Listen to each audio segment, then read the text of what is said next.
I did 8 transcriptions for tonight. Dang, 8. All right. I didn't get that dungeon because Josephine was being not even fussy. She was just making the weirdest sounds. I think she's just trying to like get used to what it's like to make sound. Yeah. But yeah, she was like really loud. We were just kind of laughing at her, like, what is this? Well, I am absolutely pumped to start the Oracle games. This has been one of my goals for the stream since we started a few years ago. This is in conversation for like a top 10 set of games for me. I absolutely adore these 2 games. That's pretty fancy. And it's because I loved Link's Awakening so much, I never thought I would get a true sequel to them, and yet here we are. And it's a pair of games, I mentioned. Oracle of Ages is going to come later at some point, probably not right after Oracle of Seasons, because we've been avoiding months in a row of the same stuff. And I think that's a trend that is likely to continue on this stream, is that we are not going to do a long thing this year after burning ourselves out last summer. But this was one of the final games... pandemic times, we might have been okay, but... Yeah, that's true. This was one of the final games released for the Game Boy Color. And the idea that we get an 8-bit Zelda game in 2001 is awesome.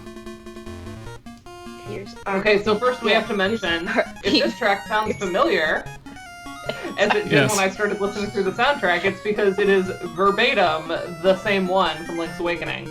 Yes, it is. I was like, oh, I should do like a comparison because they're both, Game Boy games or whatever. Although this is beautifully in color, versus the one that Link's Awakening. Yes, and unlike Link's Awakening's Game Boy Color Edition, which came out near the beginning of the Game Boy Color's lifespan as a means to sell the console, they really figured out how to make these games look good in color. There's an artistic argument that Link's Awakening looks better in black and white. I agree. This game, you can tell it was designed from the ground up to run on the Game Boy Color rather than the Game Boy. We take advantage of some of the faster processor effects. The Game Boy Color is actually a new system. It's not just a new graphics chip. And we have a little bit more happening on screen. There's a lot of cool things at play here that make this feel like a Game Boy Color title in the same way that famously Pokemon Gold and Silver belong on the Game Boy Color. So before you go too far, I have a transcription of the title versus the NES original, so we can just oh, sweet. Yes, let's do that. And you wanna... Hi, Pete. Hi. Oh, yeah, hi, Pete, and hi, Pete's students, whoever shows Andrew. up. And hi, Andrew. Yeah, whoever is here, hello. Let me pop you the link. Yeah. Link! Ha! That's gonna be a Ha! Ha ha ha ha. the whole night. Yeah. The whole night. Yay for getting vaccines. Yay. I don't know if any of them will show up. Well, Pete, you've shown up. If none of this... 17 right now, so it's likely that we have a few. Yeah, that's true. I mean, there's people watching that I don't recognize their usernames. I'm in mod mode, so I can Oh, I never go into mod wield mode. my master sword. Alright, Dana, do you have a link for me? Or should I start first? Oh, in Skype chat. Okay. Yeah, I got it. I'm just gonna do that the whole night. So you can fire me if you So I like. have title screen and title screen NES. Keep doing it. Very good. Hold on. Alright, let me... It's fluffier, right? Original Yeah, for NES sure. is a slow burn, and it's kind of got this, epic, we're gonna tell you the whole story of Ganon and, what's going on. This one is alright, we already know about that. We're just gonna have our little dance party. I'm gonna see what I can do here. Because obviously you guys can't read this, I am aware of that. But if I zoom in a little bit here... Don't we love this vamp though? In the pick a file moment where the pit is just waiting. Yes. Alright, we can see this.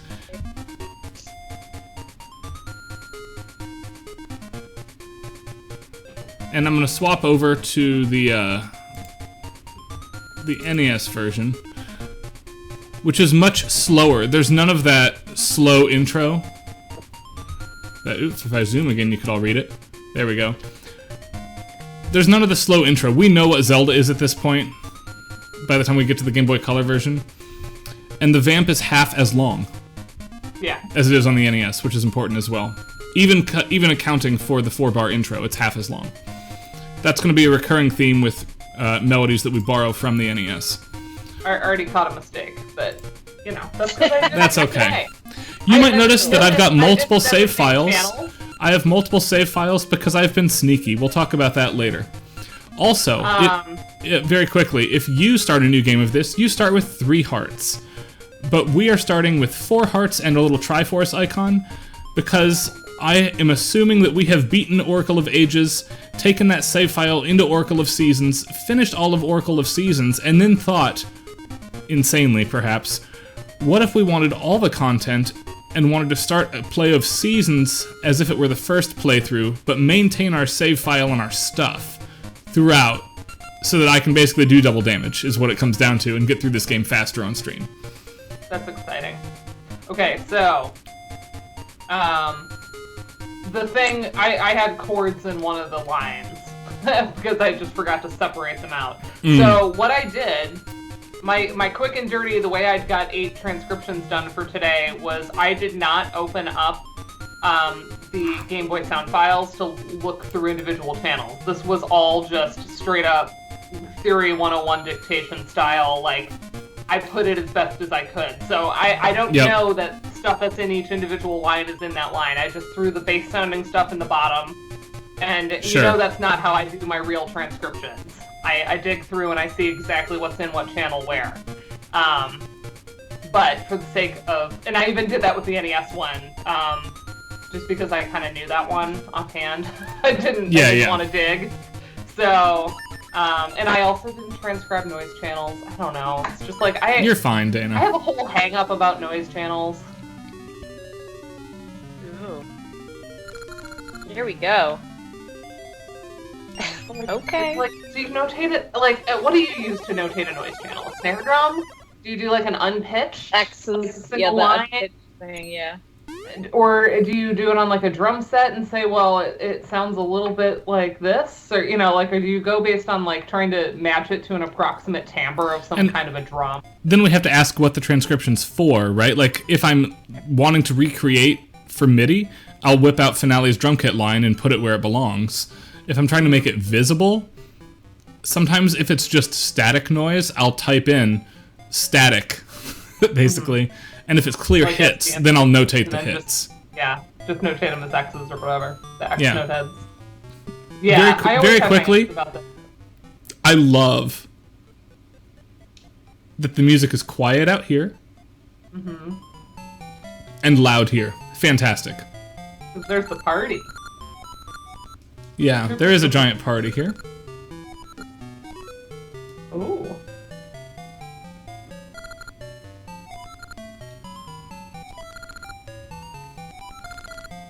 Are we supposed to think that they're playing this music? Is it diegetic or non-diegetic? This is diegetic here. You don't dance to nothing, right? And there's a dude strumming. For yourself. If you play Ages, and again, probably a month from now we'll do that, Nehru is not a dancer, she's a singer, the other Oracle. While we're setting up the plot here, these games started, there's 2 of them total, and they started as a planned 6 games for Game Boy Color, which is insane. And one of them was meant to be a remake of Zelda 1.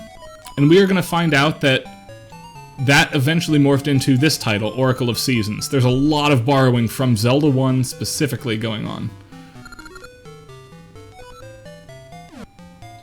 I love that Link can't dance, but he's trying to look good doing it. The key art is amazing. Yeah, and he's got the little, like, sweat bead. Like, he's a little bit... I mean, he looks like he's nailing the choreography in that view. Right?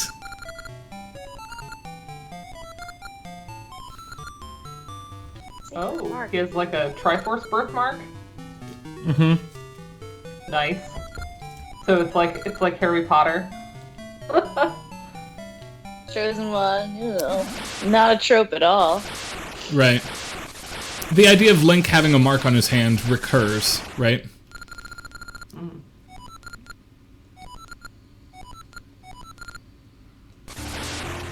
Wow, what is that I agree arpeggio? with alcohol sound. I don't know that. I don't know that. Whoa, that's just not it. It's like vaguely augmented. I just didn't hear it. Ba, ba, ba, ba, ba, ba. Hashtag Yep. vaguely augmented. It was the beep speech. Which also describes the guy with the beer, vaguely augmented. Huh. So, again, as we look at this as a paired series of games, this one has the lighter plot. Because, again, it started as a Zelda 1 remake, so this General Onox is our stand-in for Ganon, and Din is going to be our stand-in for Zelda at this point. She's going to have little agency throughout all of this. That's not true of Nehru in the Oracle look, of a Ages, which has a very different plot, and Change. frankly, a better one. So you play this one first, generally? This one is canonically first, if you bring out your big green Hyrule Historia book. And most people I don't have think... one of those. Are you kidding me? Oh, really? I thought you would have had one. I've got all 4 big Zelda books here. I got them for Christmas. In any case, yes, this one is generally played first. We might have it. Now I'm doubting myself. I'm like, we must own that, right? But if so, I don't think I've ever looked through it. Yeah, this is very woman tied to railroad tracks. Except it's a boulder. Yeah. Oh, dang. Somebody's magicite now. Yep. I don't know. I by the way, I've not played this game. I'm going into Never it played it. brand new. Didn't even look it up. This has been customized, I like it. Yeah.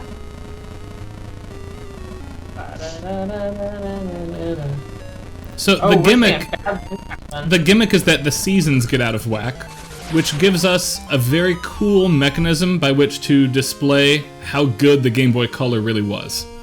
Because, of course, each season is going to have a wildly different color palette. Also, this track is hilariously sad to me. Like, it sounds like the game over music in a Final Fantasy game. Yeah, that does sound like game over music.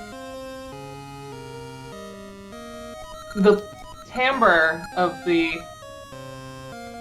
top voice here kind of reminds me of Mega Man stuff, though. Yes. Like I can hear this for like the Cossack levels in Mega Man, which are snowy. You know what I mean? Mm-hmm. The music like, is I can not kind tied to the of see season, where they're Pete. going. The music is plot-driven. We're recovering and talking with Impa here. It does sound Yeah. like it's about to pick up and we're gonna like get our gun and go shoot Dr. Wily. For sure. Alright, we have to go find the Maku tree. And now And check out... we get Horan. I did that. Here's town, yes. This track is awesome, and I'm gonna bring up Dana's fun transcription of it. Here y'all go. Ooh. Love that little trill. Blink! So, Wait. this track is an amalgamation of 2 pre-existing tracks from the Zelda franchise. Wait, do you have it up? I've got your transcription up. Yeah. Track 1, which might be more obvious to you, especially if you look at the transcription, this is an extension of Zelda's Lullaby. In the first 4 bars. I am not seeing it on the stream. There it is. Okay. My And stream must be. da da da da da da da da da da da da da. Right? Then it moves away from that trajectory, if you will, and it becomes a remix of the Mabe Village theme in the last 4 bars from Link's Awakening. I'll wait till the loop to loop around one more time, and I'll try to do it at the same time like Doug did so impressively when I requested it on his stream Monday. And job. credit to Doug Perry for making me aware that it's Mabe Village is the other track. Nope, I can't do it. I gotta pause. Rats. It's... Mabe Village is dun dun dun da da dun dun dun dun dun da da dun dun da da da da dun da da da da da da da da da dun dun dun dun da. And it's that part that is the B section of this piece. Yeah. Apologies for the very low range of my voice there. Holy cow. All right, quick. Yeah, I was wondering if you were regretting that, like, right after you started. Yes, like, immediately. I was like, dang it, that's way too low. I am not. Like, dang, I didn't put this quite where I wanted to. No, not in the slightest. Anyway, you can go try to visit the Maku tree and be told you need to come over here instead, but we're just gonna go over here. Is this the same overworld from Awakening as well? I was gonna ask. It's a different overworld. Nope. Oh, it sounds very, very close. What? Oh, the music there might be. We'll check that in a moment.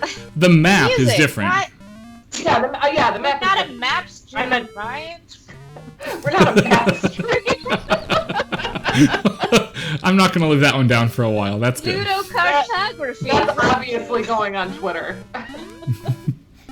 We're not a map stream. I knew Andrew was gonna ask Maku or Meiku because I was gonna make that joke, and I'm like, you know what? We had that conversation last summer too, right? And we all settled on Mako. The Final Fantasy VII Remake dub uses Mako. So does Advent Children. We didn't settle on that. We just accepted it begrudgingly because the remake says Mako, but a lot of us grew up saying Mako, and now we have Maku. So did you grow up saying Maku or Meiku? Probably Maku. I grew up saying Meiku. Well, there you go. See, whatever.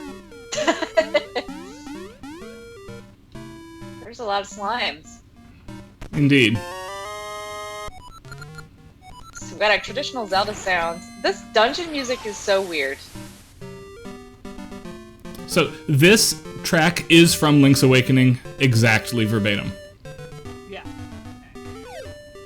And it's got an allusion to Telltale Heights, which is not present in this game, but it's coming up at the end of the A section right here. Ba-da-da-ba-ba-bum, and it cuts off the loop again at half the length of the NES game, because we never get that long extended note section. We go into a different B section here that, again, points us towards Telltale Heights, which is a region we will never be visiting in this game. Sad face. I love this overworld theme, and we talked about it when we did the Link's Awakening remake. Yes, this is one of the tracks on the Game Boy Zelda games. I prefer this arrangement to the original Zelda theme. I think it's so good. It's really cool. It builds just a little bit more momentum. I always liked that B section. Yeah, we'll let it go one more time, because we're not coming back here for probably tonight. Julianne Grasso, I hate you. No.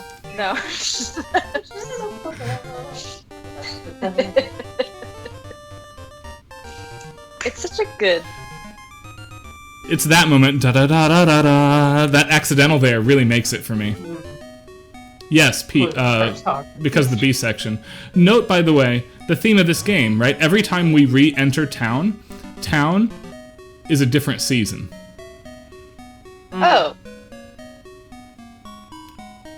That's going to continue to be the case because the seasons have run amok. What do you wear? No wonder he has like a tunic and layers and all that kind of stuff. Exactly. And he's moving around, so that'll keep you a little warmer. Dang. Still the same secret noise. Yes, it is. Oh my god, that tree. Oh, I'm not ready. That's the tree? Yeah, this is the Maku tree. I don't like those eyeballs. And there are two trees, one for each game. The tree in Seasons here is male. The tree in Ages is female. I have no idea why they thought gendering the trees was a good idea. But they did, and they've done that. Trees have genders, though. No, trees do have genders, that's correct. But not like this. Yeah. Not like this, but like, that totally blew my mind when I learned about botanical sexism. Yep. And how that relates to seasonal allergies. And for anybody that doesn't know what I'm talking about, There's an Atlas Obscura article that's pretty good on that explains that essentially a lot of city planners planted male versions of trees because they were like prettier flowers or whatever. Or it had to do with the way the pollen was released and not wanting to clean it up, I think. But it also means that the reactions to them are different than if you have the trees in the wild where they can just pollinate normally. It's fascinating. Alright, so we've got the key to our first dungeon. And with apologies, we're going to save here and quit and load my file that I've punched the password to have all the rings on. At this point. That's why I have 3 of these files. Hi, ring shop. Now we start with the double damage red ring from the end of Oracle of Ages. Otherwise in the exact same spot. I want to test everybody's map knowledge here. Now, did you catch during the dialogue? We already covered this. We're not a map stream. I know, but you're going to be a map stream tonight. I love maps. Okay. He said that General Onox has taken Din to the northwest corner of the map in his little palace area. Now, remember that this started as a remake of Zelda 1. Where's the 9th dungeon in Zelda 1? Isn't it upper right? No, it's in the top left corner of the map. And in the second quest, it's actually in the very, very top left. In the first quest, it's one of these 2 squares instead. But it's up here in the top left corner. Similarly, where's Dungeon 1 relative to the beginning of the game in Zelda 1? It's up 3 screens and left 1 screen. Check this out. Up. How do you people know this stuff? Up. We're gonna go to the right one, but we go up. And then we go left. And look where our first dungeon in this game is. This is an immaculate reimagining of Zelda 1's map, made to be a sequel to the Zelda franchise. There's a lot of weird coincidences like that if you happen to know the development history of this game, you'll know why a lot of those things exist.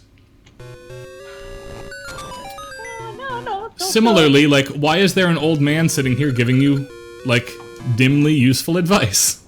Well, it's because that's what Zelda 1 does as well. Oracle of Ages. Useful.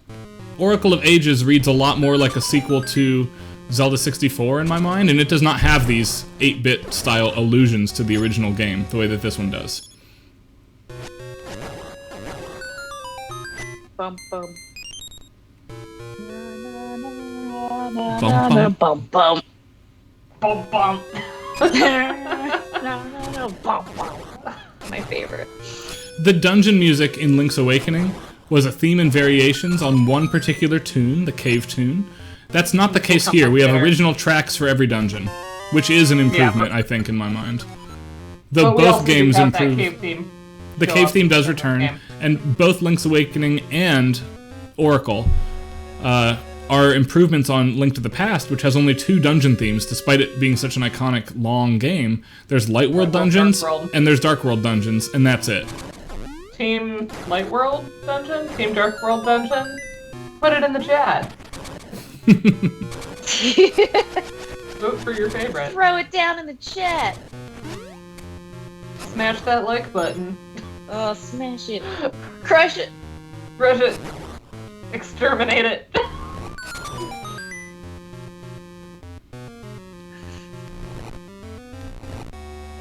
I follow a lot of YouTubers that tell you to smash like buttons, So etc. if Pete, for Pete's students, if Pete has not told you, I teach a Twitch broadcasting class on how to do what we are doing now. And mercifully, my students this semester have all been great. So hi students, you're awesome if you're watching. But the first time I taught this class, I had a couple students who started every video like it was the opening of an old Freddie Wong YouTube video. What's up, internet? With like a head bop. Oh, I like that though. It's like so cheesy that it charms me. Is that now postmodern, like an ironic use of that? Yeah. What's up, internet? I have said. Oh, they knew what they were doing. It was not because they were bad at broadcasting, it's because Right. they were trolling their professor. Let's be very clear. But it worked Yeah. on that front.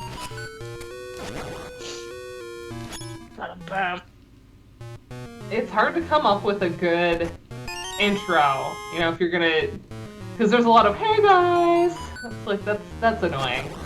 Welcome back to my channel.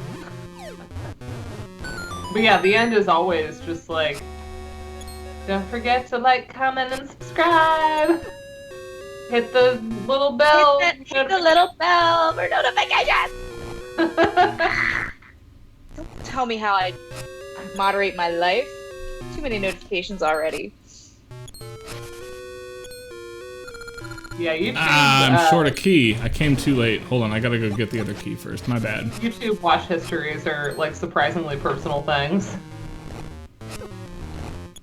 I don't know why it seems like so much more personal to me than most other social media archives. Like if people looked at all of the stuff I follow on Instagram, that wouldn't be weird. Not that I follow like weird YouTubers, but I don't know. There's just something about like the dumber things that I watch on YouTube. I don't consume as much dumb content on Instagram, you know? But I also like that I can support so many good creators on YouTube as well.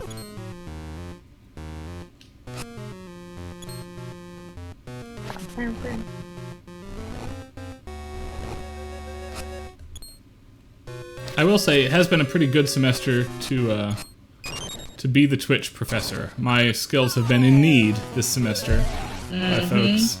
This whole year. Welcome to the anniversary of everyone calling on you to do everything. That's correct, yes. I love the fairies in this game. They look like little bumblebees. Yes, they do. Notice the shape They're of so this cute. room, by the way. And what's in this room is, of Familiar. course, the dungeon item, right? And we have the same What is side-scrolly that? Zelda 1. It looks like a bag of something. It is. It's a bag of Seed seeds. satchel. Ember seeds. Do they catch on fire?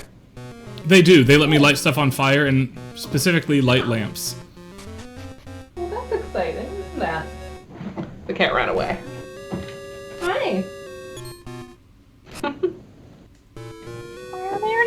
Yeah, Pete, how that actually came about is once we all got sent home, which was about 2 weeks ago now, I actually sent Elizabeth Medina Gray something and said, I know how to do this if you all decide that this pandemic is going to last long enough we need to.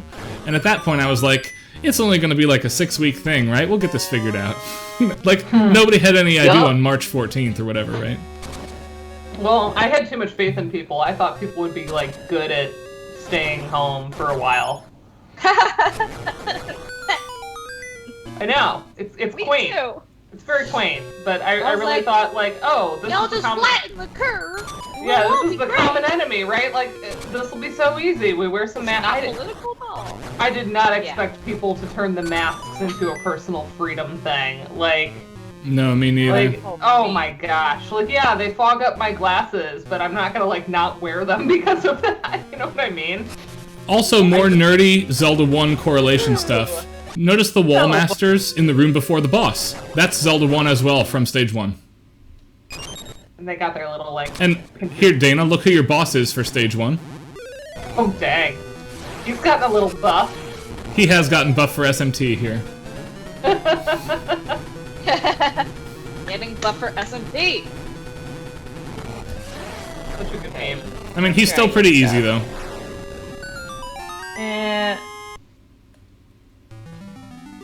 Hey, Phoenix Orchestra folks. Awesome. I tuned into like 10 minutes of their stream earlier today, and dang, they were killing it on whatever I tuned into. That was so good. They tend to kill it on everything they do. Let's be real. It's true. Yeah, what is that arpeggio? I was not paying attention, and now the music is going crazy, and I don't know what I have to happen. Yeah. No one is going to be buff for next SMT, AMS, and FBM. It's true, we've all just been, like, sitting around in the pandemic. Oh, Ethel Smith. I love Ethel Smith. So I will say one of the weaknesses of the Oracle games relative to Link's Awakening is that there's no musical connection between the things you find, right? In Link's Awakening, you find the 8 instruments of the sirens, and Link plays them at the end, right? You don't really have something like that here in the same ways. Oh, but we do have Maple. Let's visit Maple. Hold on, we gotta bump into her. I just had a thought. Is it pronounced Smith? I've only ever seen it written. Is it Smythe? Ethel Smythe? I think Smythe is correct. The spelling is making me wonder. Yeah. So, every 30 enemies you kill, you run into Maple the Witch, who will drop her stuff, which has really good stuff, and you'll drop your stuff as well, and it's a race to get stuff. One more tribute to Zelda 1 before we move on. Check this out.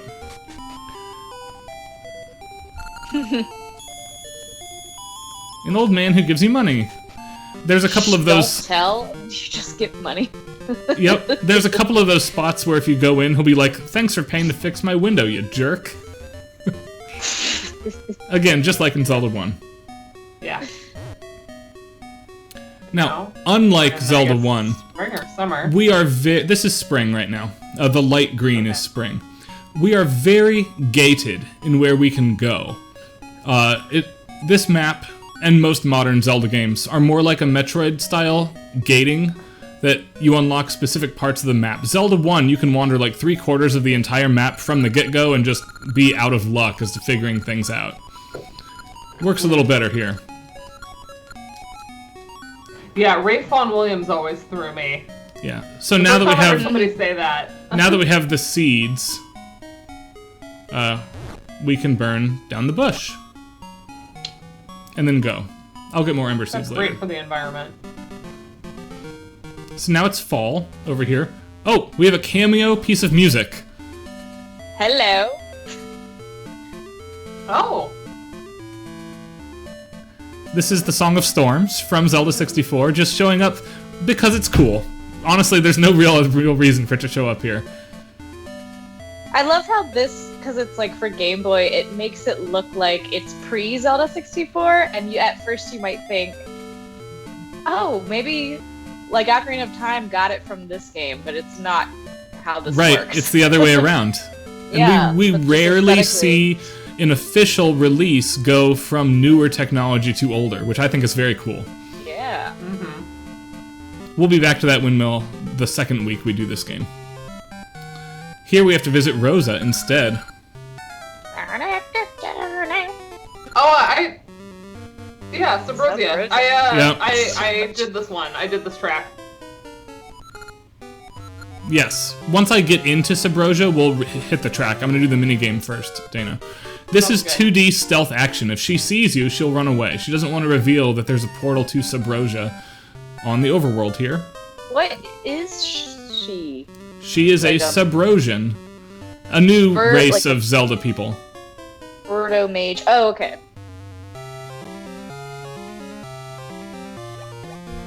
She looks like a Futurama character.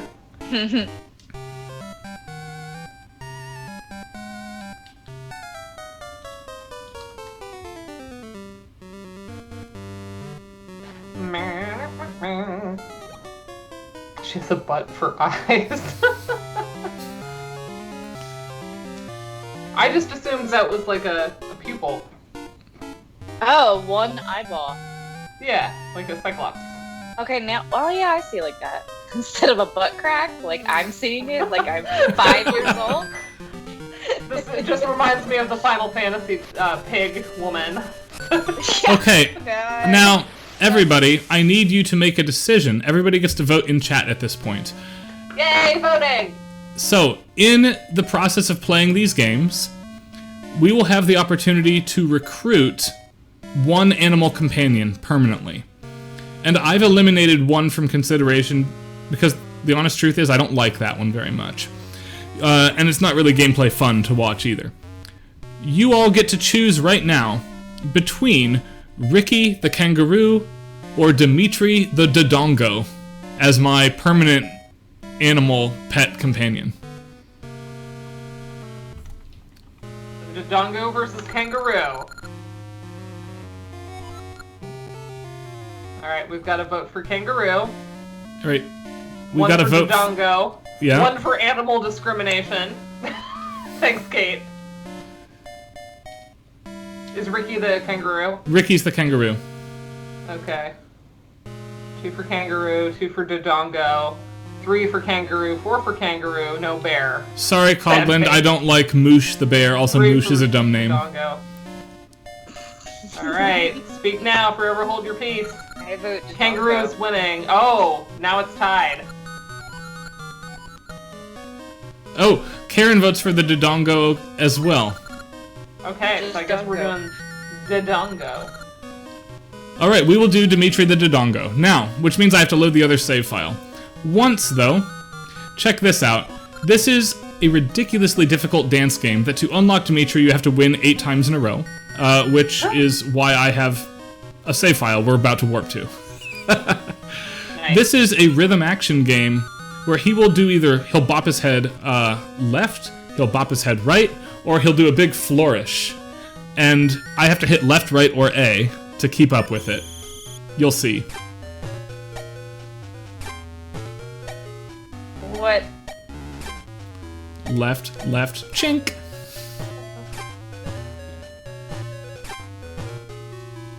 I also have this dance transcribed.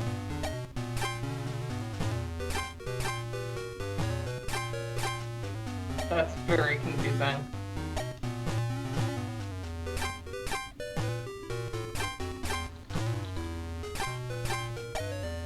You have to do this 8 times.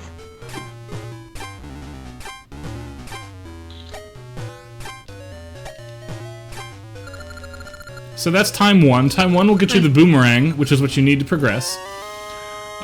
If you do it 8 times in a row, you'll get some ore chunks, which are, you notice my rupee counter reads 0 right now? It's because underground, they don't like rupees. Metal's gross, or at least coins are gross. Ore chunks are where it's at.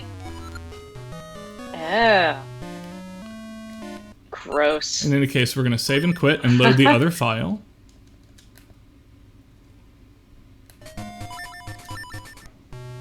Parties or living rooms at home. And now on this file, see, I've won my 8 times. I have the strange flute. Let's listen. Yep, this flute is not strange. It sounds reasonable. The other flutes sound out of tune and disgusting. So, we made the right choice. You do need some musical. So the strangeness is being in tune? Is that some kind of a slam on flute players? They're all called strange flute.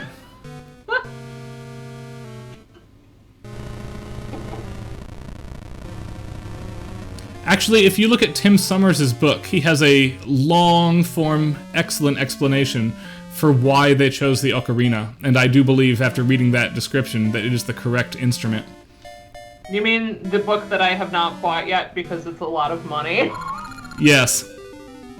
I should, full disclosure, I was sent a copy gratis of it, or I would not have it either, because it is a lot of money.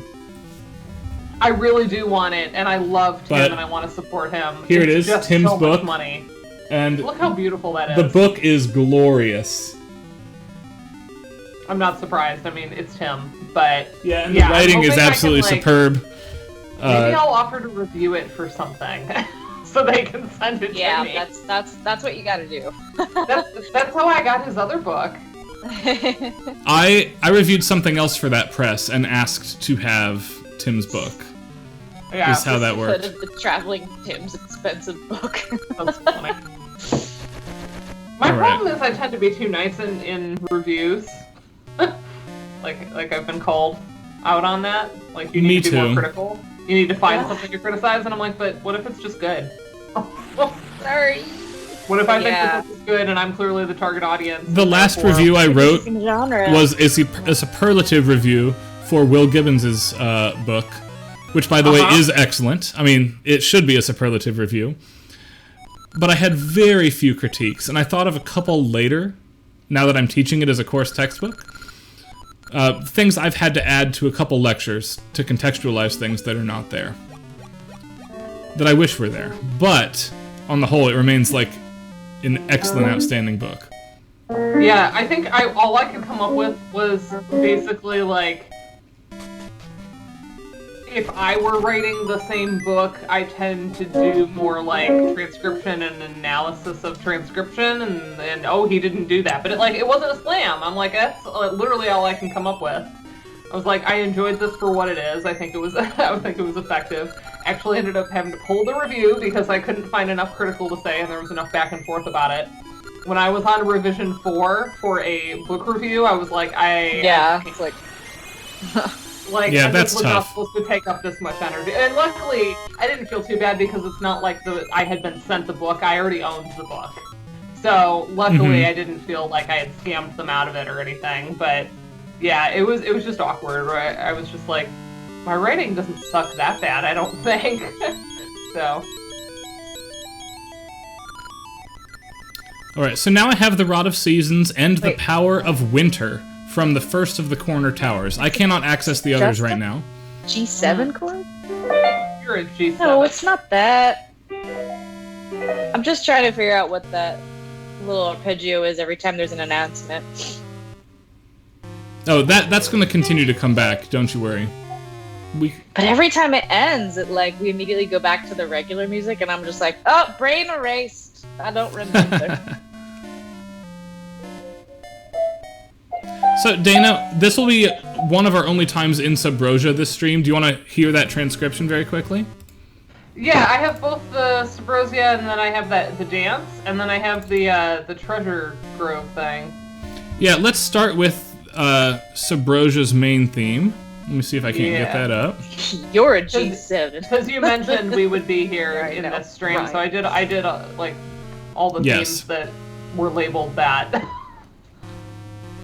Also, again, these were quick and dirty. I didn't put them into proper channels or anything, but also, anything that was a question of what accidentals to use. Right. The bop, bop, bop. I want to talk about that moment specifically. The reason that moment is in here is to remind us of the Subrosian dance minigame that many players struggle with. So it becomes the overworld taunting you, which is a recurring theme throughout Subrosia, that everybody is an absolute jerk to you. And you start getting along with the Subrosians by just being an asshat to them, and they're like, yeah, you're one of us now. Seriously, that's the way this underworld works. Yeah. And I love it. Musical taunting. I love that. Ba-da-da-da. Yes, it's good. And if we look at the dance theme, here, I'll load that up as well. And I'm going to turn it off long enough to walk back to the dance. We might as well visit it once while we're here.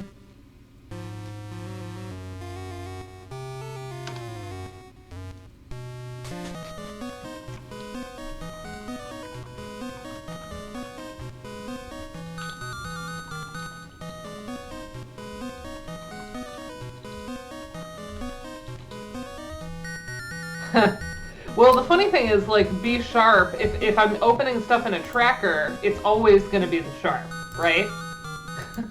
Right. The ba-ba-ba-bum. Dana, this is not this track. Yeah, this is the minigame. Oh, right. Okay. When you're actually playing the minigame. Yeah. Let me do the minigame from this view once. Can you all still see the sheet music, I'm hoping? Yep. Alright. Yep. Here we go. This is hard mode. I'm gonna fail. But we'll see.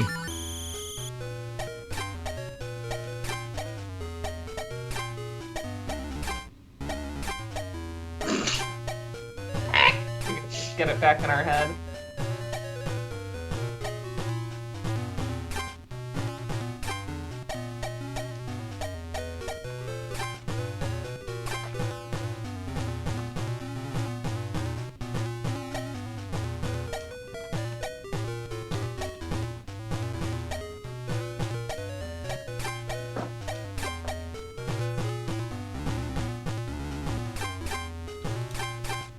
This is wild. Haven't seen the original one.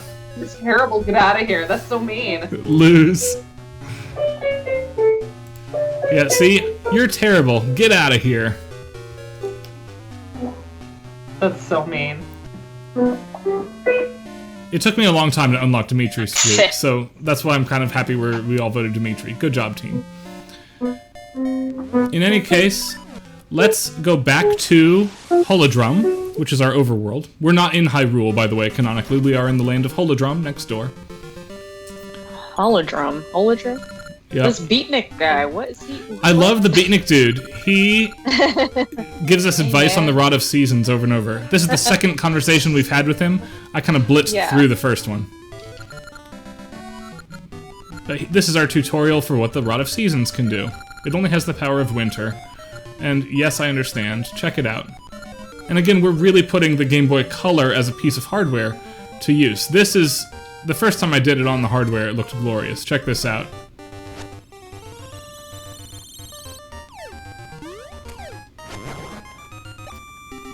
And of course, now the pond has frozen over and we can walk across.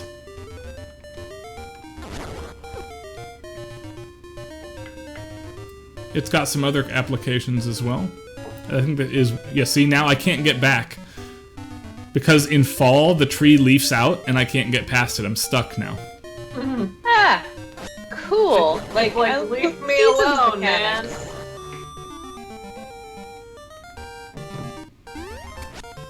The lack of reaction to that pun tells me everything I need to know. Yeah. Sorry, I had my, like, sticking out tongue concentrating face on for a hot second. I wasn't concentrating. I was just...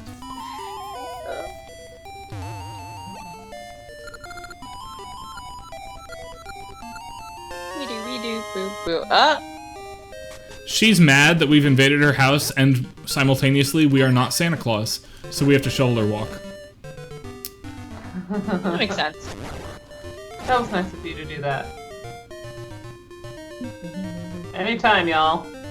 When I'm motivated.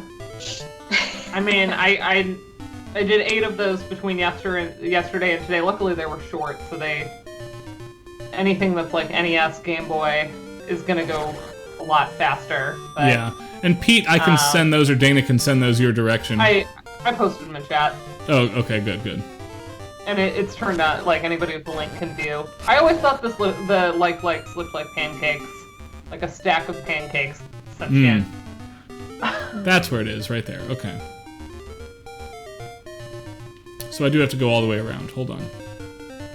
Like when I was younger playing Zelda 1, and like it would eat my shield or something, I would just be like, why are the pancakes eating my shield? It's the pancakes that are eating me. That's not how this works. So this is the power of winter that you called upon. So I shrivel the tree up and I can get past here. Dang. And then I can go up, use my newly acquired shovel. Nice. I wonder what the first game was. Not, this is obviously 2001, but the first game to really embed kind of natural real world aspects into the mechanics of the game. You mean So like you have to the change pond the freezes in the seasons? winter, therefore this will work? Yeah, like, when did that start? Did it Cave start theme. with... Oh. Yep. This cave theme is direct from Link's Awakening as well. And I transcribed it. okay, we'll bring it up. You're like, oh, God. I only have a couple more, but this is one. It's just such a good theme. It is a really good cave theme. Another bump theme. A lot Zoom of in bump once bumps. more. The way that they get the echo effect across the couple channels is really cute. At least I'm assuming. Based on Your how I would transcription's take- off a little bit, I think. I'm sure it is. Again, I did this like a few Right. hours ago.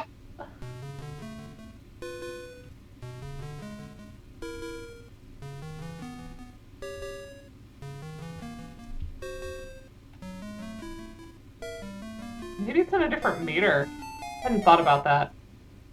Well, I'm kind of like hearing it in. The general idea, though, is right for sure.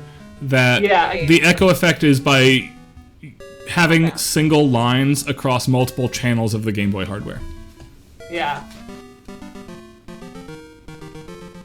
So yeah, this is what Unpolished didn't look at the separate channel data. data looks like. Ooh, I like this one. Environmental effects out of fire and ice. The fire lighting effects, by the way, are outstanding considering what hardware we're on. And the Game Boy original platform could not have done that. Yeah, I didn't have a Game Boy Color, so this is all wild to me.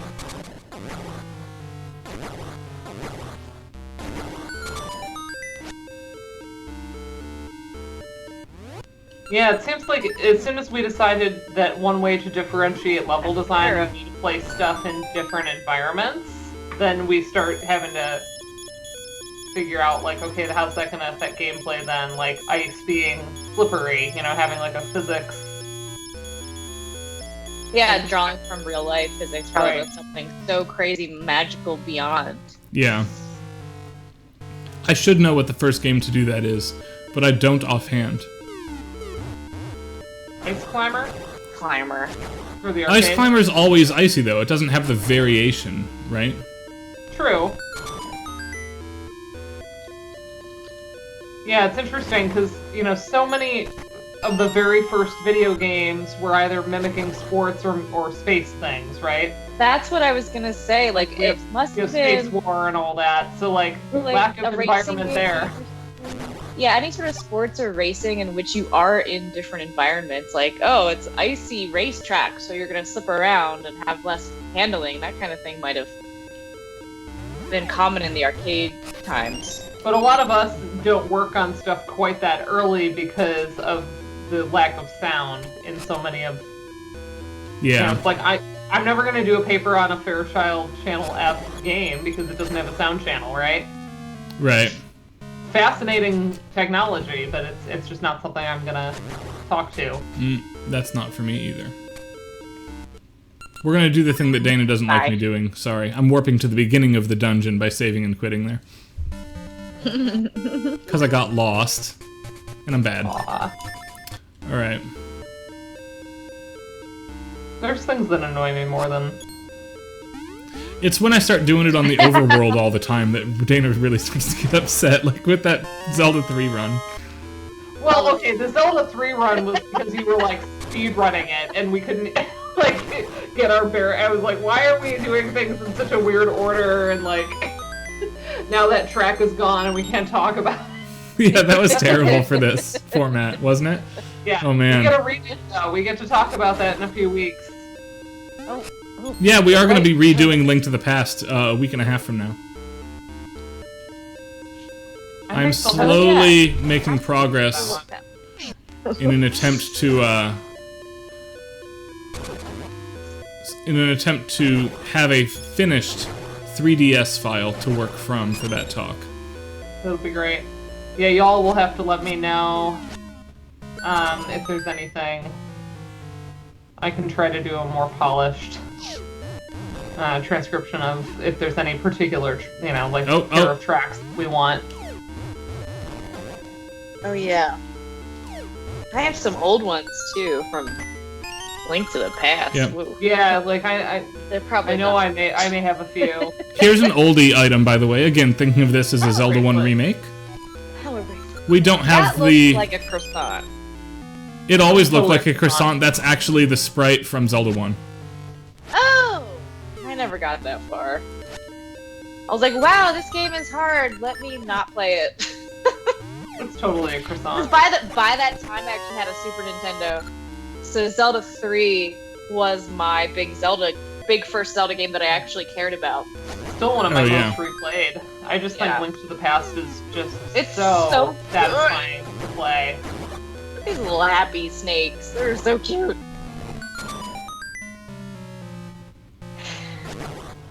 Yeah.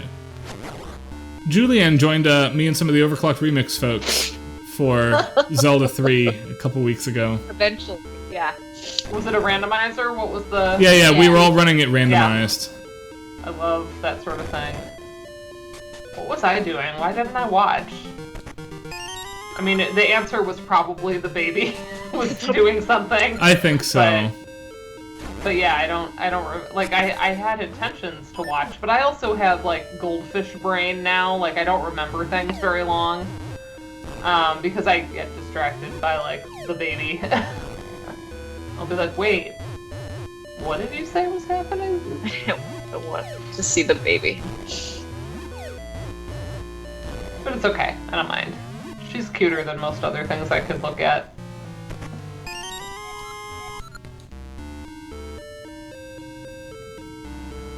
We're gonna be doing either Super Metroid or Super Metroid Zelda 3 in another week and a half or so. And I think the goal is to try and find pairs of people. So, like, some people can only play Zelda, some people can only play Super Metroid. And we have very few people who can do both. Like, I suck at Metroid.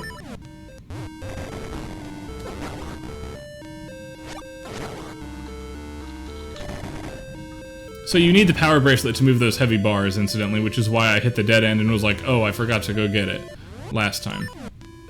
You know what game I'm actually almost finished with and loving and really should have played years ago is friggin' Shovel Knight. It's delightful. Oh, I can't believe you, of all people, are new to that game. It is a tremendous achievement. I knew the music, but I just hadn't played it. And so, the other night I was feeling sassy and just going through the game collection, and Joe had the Wii U version, and I was like, heck, I'm gonna play this, and it's got so much Mega Man-y goodness in it. So the original composer for Mega Man actually scores a couple of the tracks. That makes sense. Plague Knight's stage is not Jake, it's Matsume instead. That's amazing, and makes a heck of a lot of sense. Yeah, there's a few of them that I've just, like, pulled up on Spotify and just bopped to. And a significant amount of Jake's style comes out of that language as well. Totally. Yeah, so, that would be a fun one to do at some point. This creepy face is a Link's Awakening boss. I was gonna say, it seems familiar. Those little spider things too. What is that? They're not really spiders. They're like lady. They're like real person legs connected to a bowling ball or something. I don't know. And speaking from a ludic perspective, what's interesting about that boss to me is the creepy face. His name is Facade.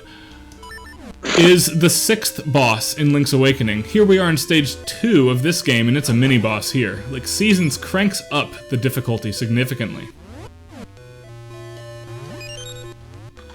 And is not afraid to go about hinting that that's the case. Aww. Hello, bunny. You all might remember these enemies from Zelda 1 as well. Yeah.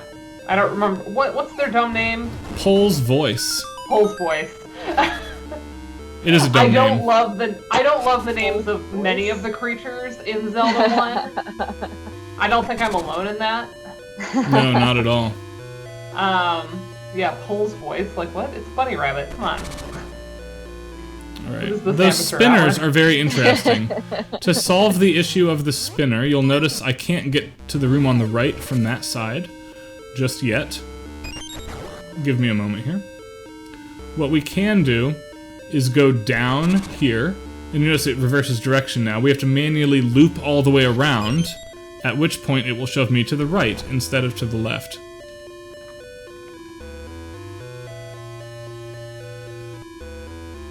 Downstairs bread.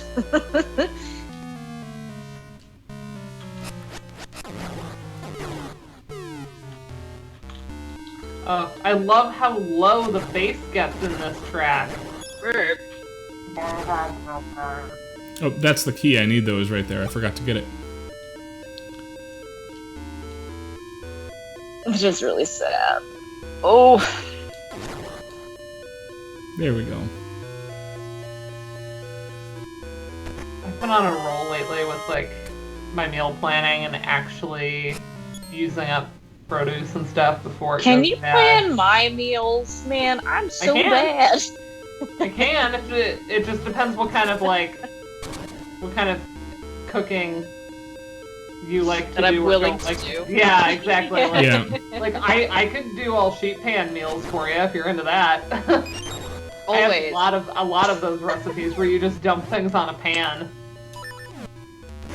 The other things that have really I thought like, oh, this is way too specialized of equipment. It sounds like bougie and fancy, but I honestly use all the time are my sous vide and my air fryer.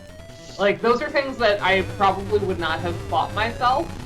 So they were wedding gifts, and I use them like once a week at least. So Dano, what's the boss of Stage 2 of Zelda 1? The Triceratops guy. Yeah, the Dodongo. That's right. Yeah. And look who we're fighting now in Stage 2. And we have to impale him. Ski man. We do have to impale him on the spikes. You can't just, He gets fat now when he eats, and you gotta throw him on the spikes.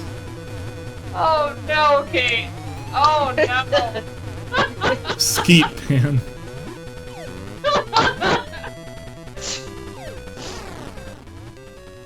Anyway, music's cool.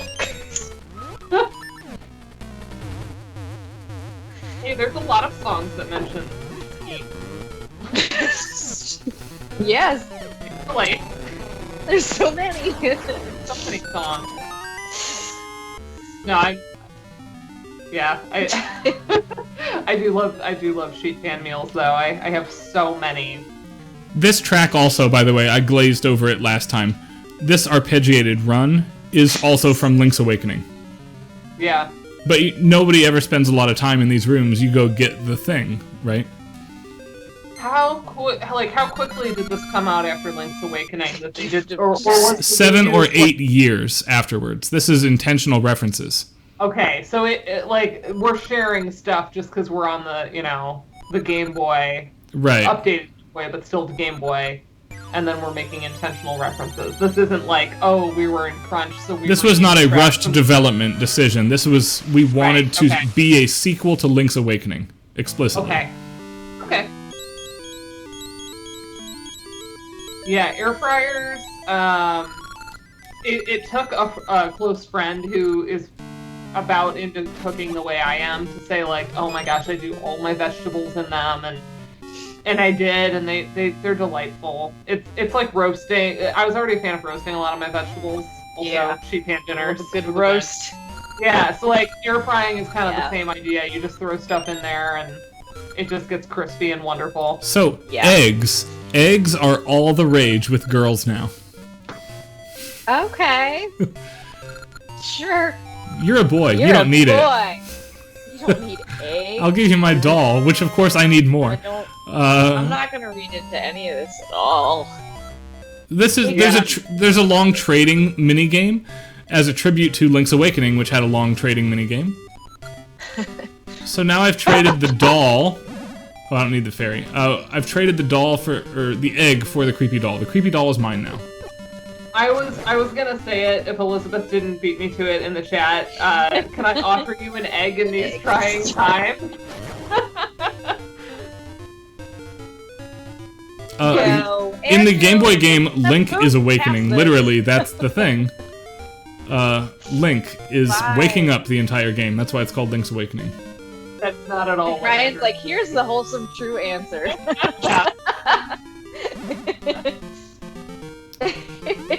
Do you like my ability to just head off comments right at the pass? That's teacher mode right there. You're such a, I was gonna say, like, dad of young children and teacher, like, man, you just got it.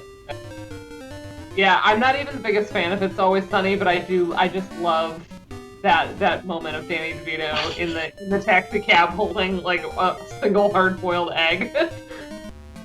It is like the best meme out of that show.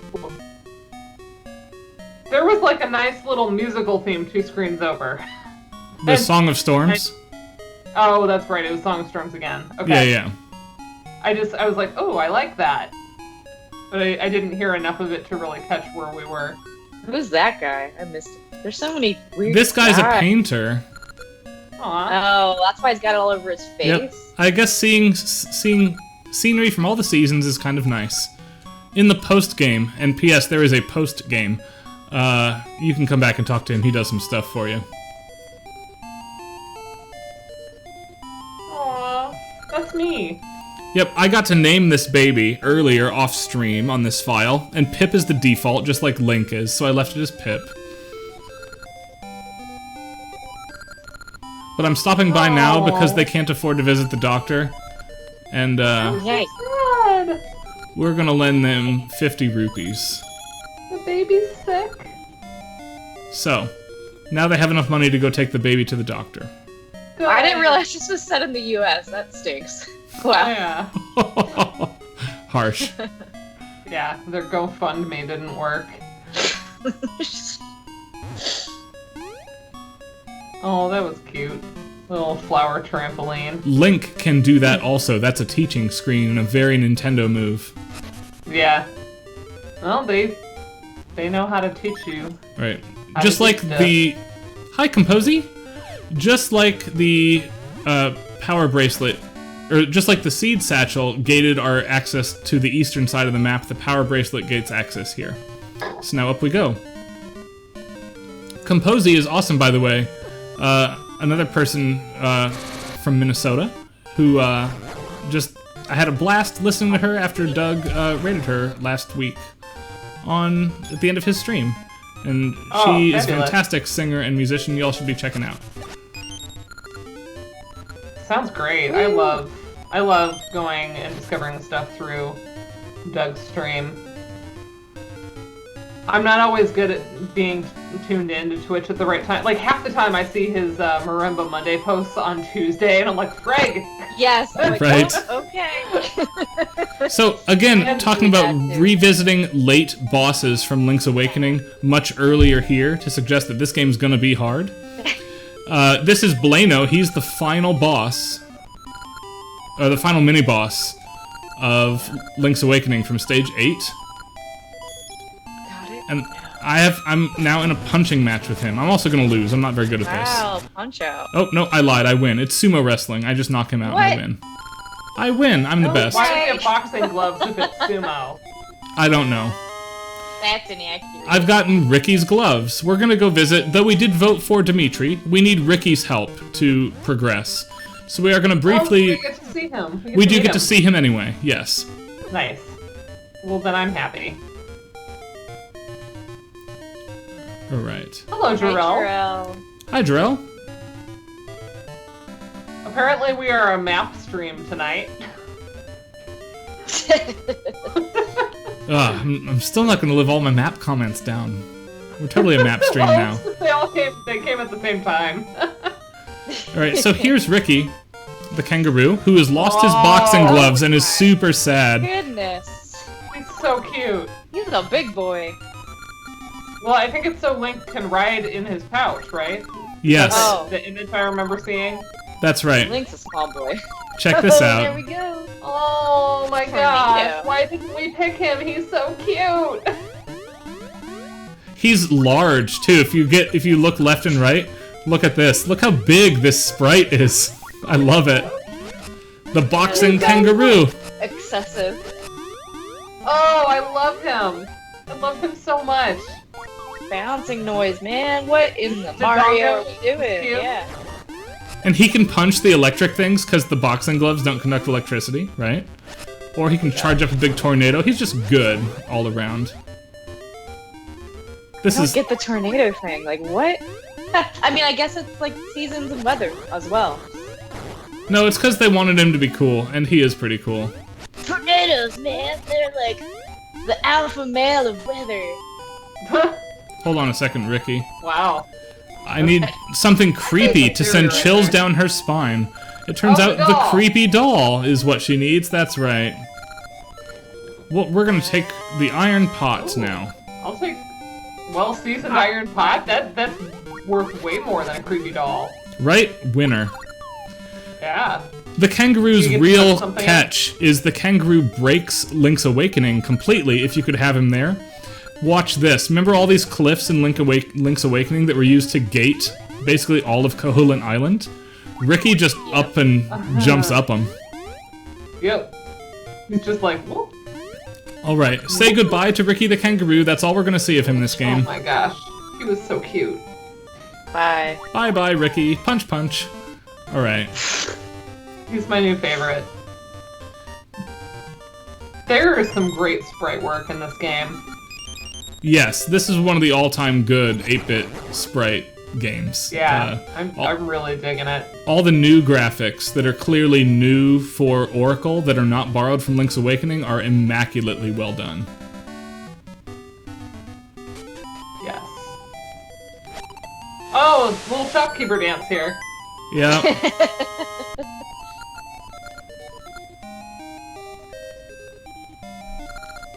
There's totally a little shopkeeper dance in Shovel Knight, except it's more of like a buy my stuff. Yes.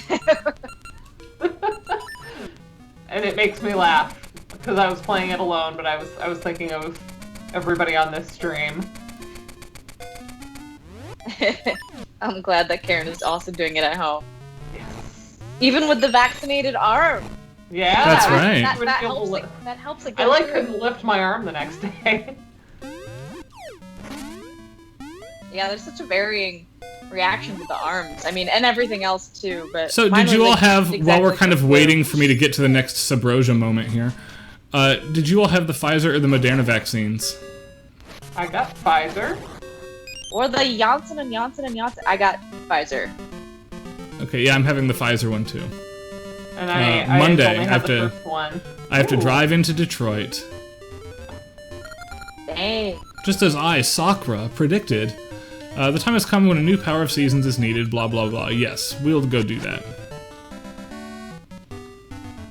Yeah, I was a little sleepy, but it was like not enough for me to go, okay, this is clearly the vaccine versus just having a 4-month-old and Right. you know. She sleeps really well, especially for her age, but like it's still when she wakes up and I'm like not quite at the same point in my REM cycle, you know? Yeah. Like I can get, you know, what looks like a lot of sleep on paper, and then some days I'm like, I just don't feel right. So I chalk that up to like she must be waking me up in the middle of a cycle. So check it out, gang. Here's Dungeon 3, and I cannot get up there. Oh, you had the actually. kangaroo. Right? Yeah, but Ricky took off because I didn't choose Ricky. I instead.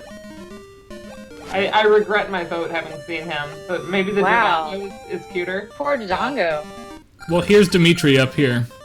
Oh, is he getting beat up? Yeah, they're like trying to hit him and catch him and sell him for money.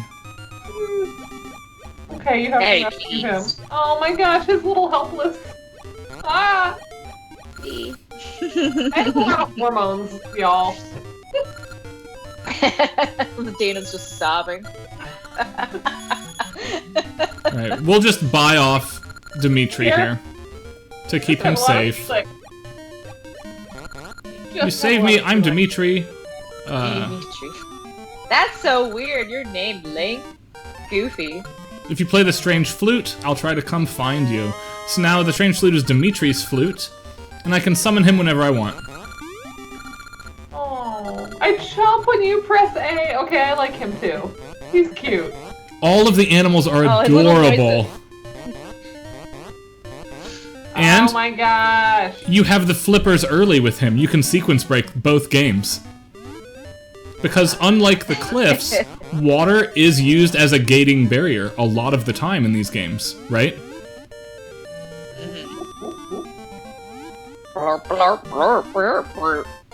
Oh my gosh, he's so cute. Okay, I'm glad we got to see you can both of pick them. him up with the bracelet and chuck him around too.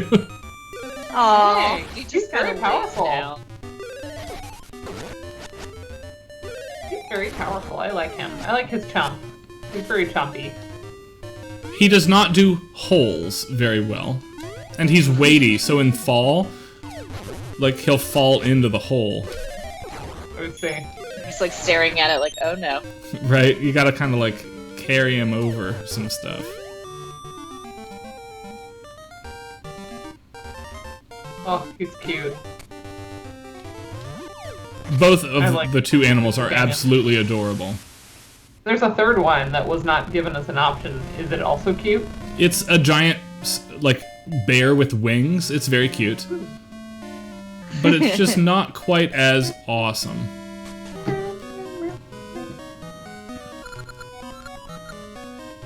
Oh, I had to come back with the star-shaped ore. That's right. I'll be doing that shortly. I thought this was where my stuff gets stolen, but this is the date.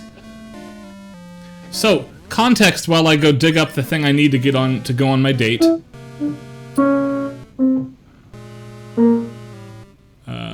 I might be. Which is in one of these screens, and I forget which, so you'll have to bear with me while I dig for a minute. Those of you who have played Link's Awakening will recall that the emotional big moment in that game is when Link and Marin go on a date as you all visit the animal village together. They're like, there's this cutscene, they're paired up. It's meant to be very romantic insofar as what the Game Boy is capable of showing you. We are going to be parodying that here extensively.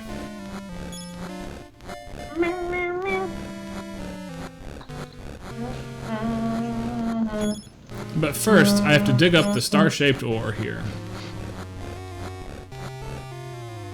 Or else. I'll show myself out.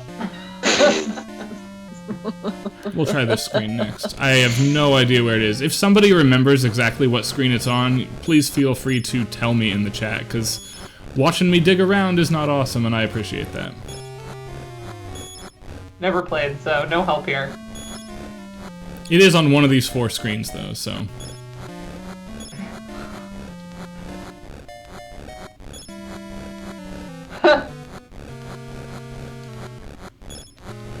I honestly wouldn't have noticed, but I see it.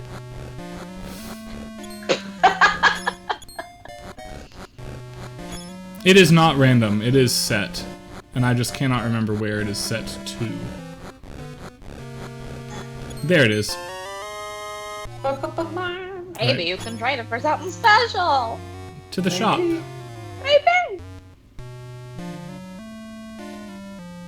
Karen, like my talk wall. I'll take the ribbon. Pretty ribbon. Rare peach stone. It looks like an upside down heart. Yep. It's like a heart container, but I guess it's a peach stone. It's like a heart-shaped peach that's been cut in half so you can see the stone. Yep. I'm guessing. But now it's a heart container piece and it's mine. And we are going to now go on our date. With, if you were paying attention earlier, you might recall Rosa had the key. Like, thank you. Since you're nice, I'll go on a date with you. Let's go look in that temple. I love gender. I just love it. But look at the shape. Hold on, I will ask you out again. Look at where the trees here are positioned. She's Marin right now, standing on the beach. Right? Totally. It's meant to be a total parody of that event. Because this is not romantic. And listen to our music. Unlike Marin's music, which was like lilting and weird, man, I don't remember helping us buy into the date in Link's Awakening. This is like, this is stupid. We are goofing off, right? Like, yeah.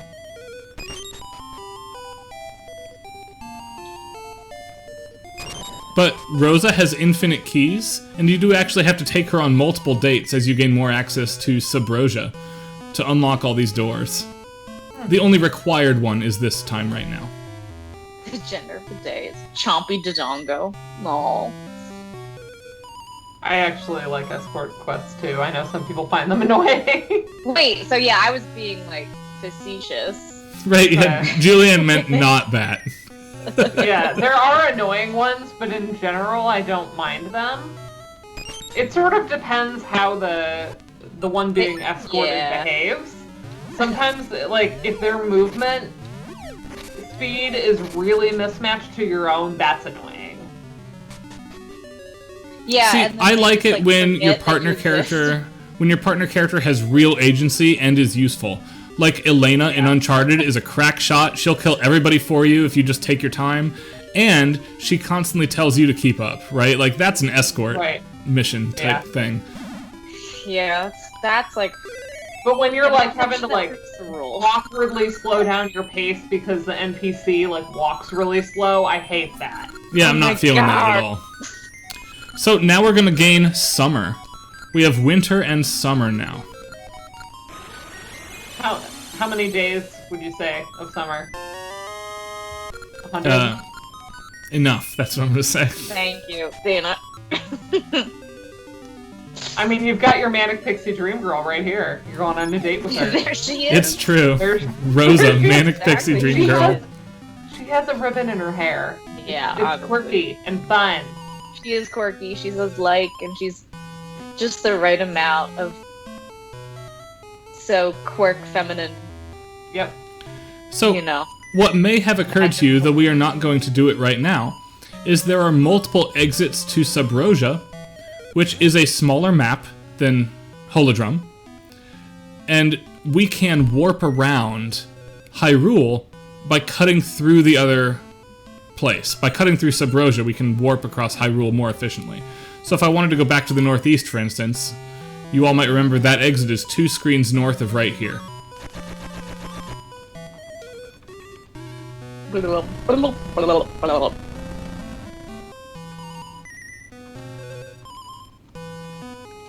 Is this the smithy? Yeah, we don't need to visit yet, but I will eventually. Okay.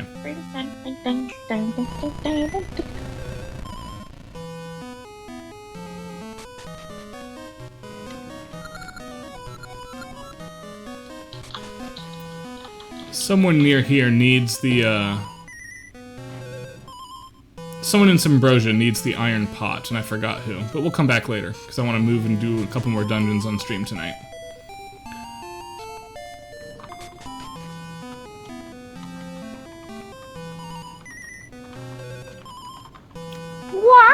So, since you all have been joking about the date, as it were, I have to check 2 things. Okay. I can't resist. We are not going to take Rosa back. We're just going to ghost her. Oh, Ryan. She doesn't Oh, care. look who's here. Right, it's our Dimitri's just friend. been waiting for us. What a nice boy. Wow, bros before hoes, I guess. Real mood The there. dog goes. Did you notice that before- his eating is an instant kill on those tough enemies? Wham! Eat. They really should. It should be. I love my big slow Yoshi. Oh, I think I need to go back. Though. Hold on. Goes before hose. I'm surprised What? that t-shirt doesn't exist. With this exact sprite on it. Red bubble. Red bubble! Get going. Where are ya? I thought I had the opportunity. She's Have not a good good with immune holes. Okay. system, Karen. Yes, feel better, Karen. Yeah. Woo. I thought I had the Thanks for opportunity to joining. freeze stuff, but I guess not. So we're gonna go this way for now. I think I need another Coke. I'll be right back. Mm-hmm. Getting wild. Thursday night. Second Coca-Cola.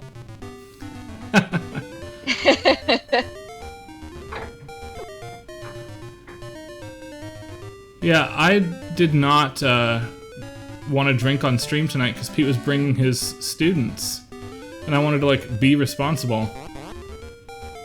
Well, I'm drinking. It looks like I'm drinking, but it was just water, honestly, with lemon. I mean, nobody cares, right? Is really what it comes down to. But I just want to explain my behavior. It's the water that I've been drinking. But it's true. We ran out of like beer and stuff, so just like I didn't even have the choice. But yeah, the children are here. So check it out. Summer makes the vines up to Dungeon 3 grow. Oh, cool. Dungeon 3's Where's it music from? is very strange. It feels kind of like the cave music, but kind of not. Blum, blum. A lot of plump plumps in this game. I love it. Plomp plomps. That's a technical term, y'all. Absolutely. I'm a theorist. Downstairs bread. Oh man. Now I'm like. Oh, except, gang, I don't have a shield. Which means we could be in for a walk here. Hold on.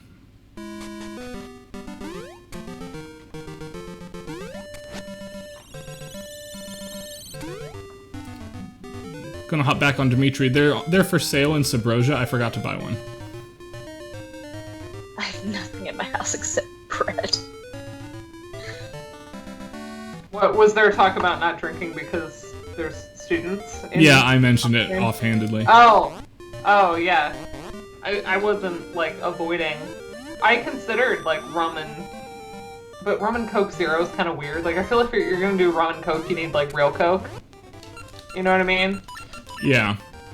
You can't use like Diet Coke for that. But yeah, I just don't really drink anymore. Not while I've got Tiny Babe. You got Tiny the Babes. square jewel. That'll be important later. I don't mind coming back for that. Rum and Crystal Pepsi. Ew. Crystal Pepsi. Oh, That's. man. I'm sure it tastes fine, but it just sounds awful. It's funny. Yeah. Thank you for eating that scary monster. Dimitri, you're awesome. Yeah, for folks that, choose to feed their children not on formula, then, like, you can drink a little bit, but, Right. you have to kind of plan it around, like, oh, I just fed, so maybe I could have, like, a small glass of something. It's like, it's a lot of work for something that, like, you don't really end up missing that much.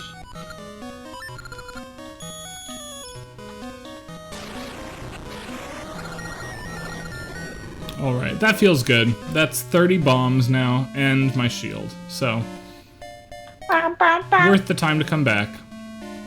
Ew, Peeps Coke? That sounds horrible. Peeps Coke does sound terrible.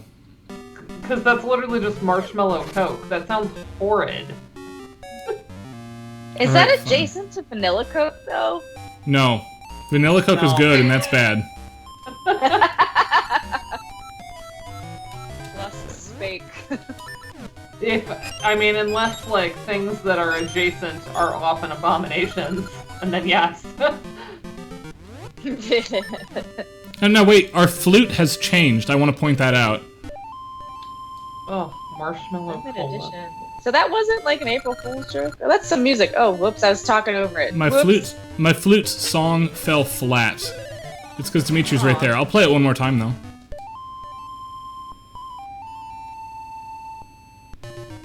That's cute. That wasn't Coffee flat. Coke. My goodness, what is it? Is this like Kit Kats? Why do we have so many flavors of Coke now? I sound really I've old seen the right coffee now. Coke, and I kind of want to try coffee Coke, not gonna lie. I'm intrigued. I'm a little horrified, but I'm also intrigued. Coffee Coke Silly sounds flavor legitimate. Yeah, I know. Peeps don't have like an expiration date. Easter candy just isn't very good on the whole. That's my hot take. Politely disagree. The Egg milk-looking containers of Reese's eggs were outstanding this year, as were the Whopper eggs. Just said that, yeah. Reese's eggs are the exception. And Old that has- school that's Cadbury egg. Old Like school a Cadbury eggs, filling- legit. a filling ratio thing, you know? 'Cause it's Also, just if you like coconut, you tend to like Easter a little bit more. Yes, and But I if you do. don't, yeah. I like coconut, but I don't tend to like a lot of the Eastery things. I don't know. So now I've got my shield, and you'll notice the character animation changes with the shield the same way it did in Link's Awakening. Coconut hot chocolate. What is happening? What's This is an happening? elaborate scheme to just mess with Dana. Well, yeah, what? So, because there's also like cold hot chocolate. And is that part of it, or is the Coke hot? Is the Coke also heated with the hot chocolate? I Cold really hot must chocolate know. is chocolate milk. I'm sorry. No, it's different. It's different. It's different. There was a whole annoying millennial article about it. Oh my gosh. It was very trendy a few years ago. Oh man. Iced like hot chocolate, but it's probably still trendy. I don't know. I don't go anywhere. I just have bread. Is it still a powdered mix? Is that why it's different even when cold? I guess it is. I As think opposed it's to like a chocolate syrup? I'm intrigued now as right. to I like, think what the I heck the think difference it's just is. like slightly different in terms of like you make the hot chocolate, sort of like iced coffee. You need to actually like make it differently. Right, you need to make it stronger so it'll hold up to the ice, Yeah. generally. Well, now I'm interested. I like reading like weird, obscure food stuff like that. With Coke? Like what? So I've never heard. I've heard a remedy. I don't know if this is like a southern thing or like who actually does it, but like actually heating Coke for when somebody's sick. And like so it actually gets flat, but then it's also hot. That sounds very Florida to me. I don't know why. Hot and flat. Oh, it's called Coca-Cola. That's so obvious. Coca-Cola. Okay. There's music in this game. Oh, is there music in this game? Yeah, Pete students are gonna have nothing. They're gonna be like, the question will be like, "What did they say about music?" And they'll just be like, it's like, yeah, Marshmallow Pete Coke.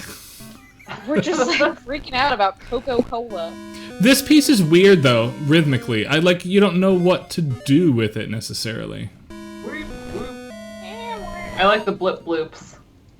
A lot of those. There's a lot of them. This is what, Dungeon 3? Dungeon 3. Okay. I'm gonna like... This one sounds the most like a Link's Awakening dungeon to me. Yeah. I love that. Bloop, bloop, bloop, bloop, bloop, bloop. It is very, like, sparse. And... Bread and Coke. bloop, bloop, bloop, bloop.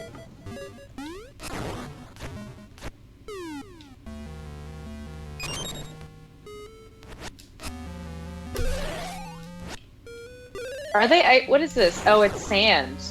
Yep. I thought they're like ice skating on the sand. Sandscape? And look what we found. It's another Link's Awakening mainstay. Now in Dungeon 3. We've been waiting a long time to get this. And you notice how it says level 1 now. It didn't do that in Link's Awakening. We will eventually find Rock's Cape as the level 2 item, which lets you jump 5 tiles at once. It's pretty cool.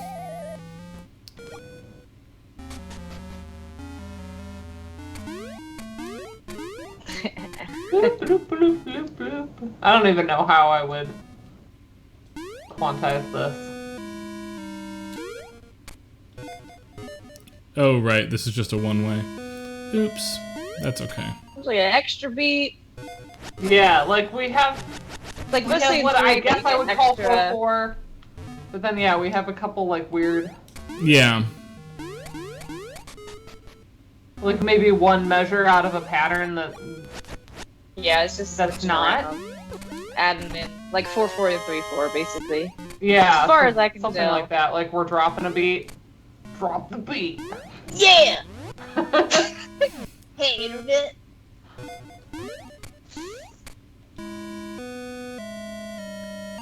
Yeah, I really want us to get to Dungeon 4, because I have a lot of cool stuff to say about that. Oh my gosh, Dungeon 4 has such a bop, and I was going to transcribe it before the stream, and that was the one I didn't get to. Yeah, I'm doing my best here. It is a bop, though. It's awesome.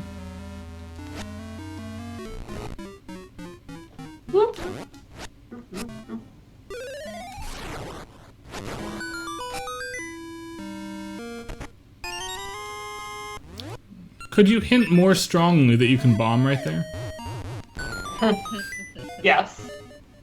There could be signs of this bomb here. That's like, watching, if anyone has been following, like, Game Grumps have been playing, like, Rubber Ross's levels in Mario Maker 2. And Ross will leave, like, very obvious arrows and, like, you know, he'll spell out in coins, like, what buttons to press, like, to do stuff. And Aaron just, like, doesn't ever catch it. Ever. He, like, never reads. And there's people in chat just being like, ah! You would have such an easier time of this if you would just read the things he's telling you.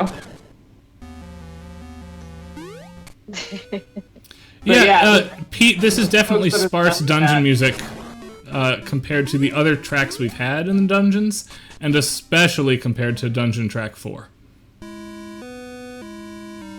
And we've said this in other games. When you have a sparseness to a track on one of these early games where we don't have a lot of channels to begin with, it can do a lot. Here, it's also coupled with that, like, echo effect, which is probably across the two channels. It sort of gives you this sense of open space.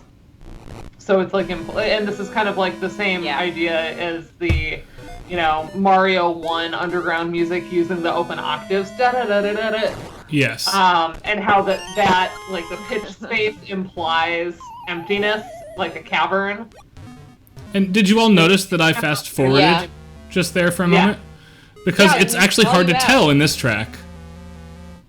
Because of the way space works. Yeah. Yeah, because usually the music speeds up with you, right, when you do this? Right. Also, hi Music Theory Augmented.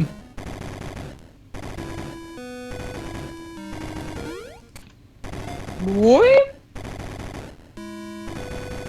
Hi. That means yes in Japanese when you spell it like that. Hi.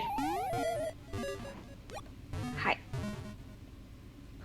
And EA is no, which is my favorite thing in Katamari Damacy when you roll up a person and they go, EA! I laugh every single time. I'm like, yeah, I wouldn't want to get rolled up either. Yeah, I mean, really.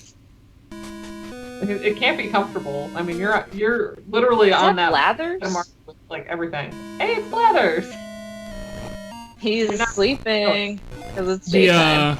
The owls from Link's Awakening Deluxe, where it was added as an owl. The original Link's Awakening has a tablet, like Egyptian style, where you have to find a piece of a tablet. They add in the owl to make it more thematically coherent than it actually was on an original release. Which is a smart change, honestly. I like the owl better. Okay, I do need to go this way. Dark House or Dark Horse?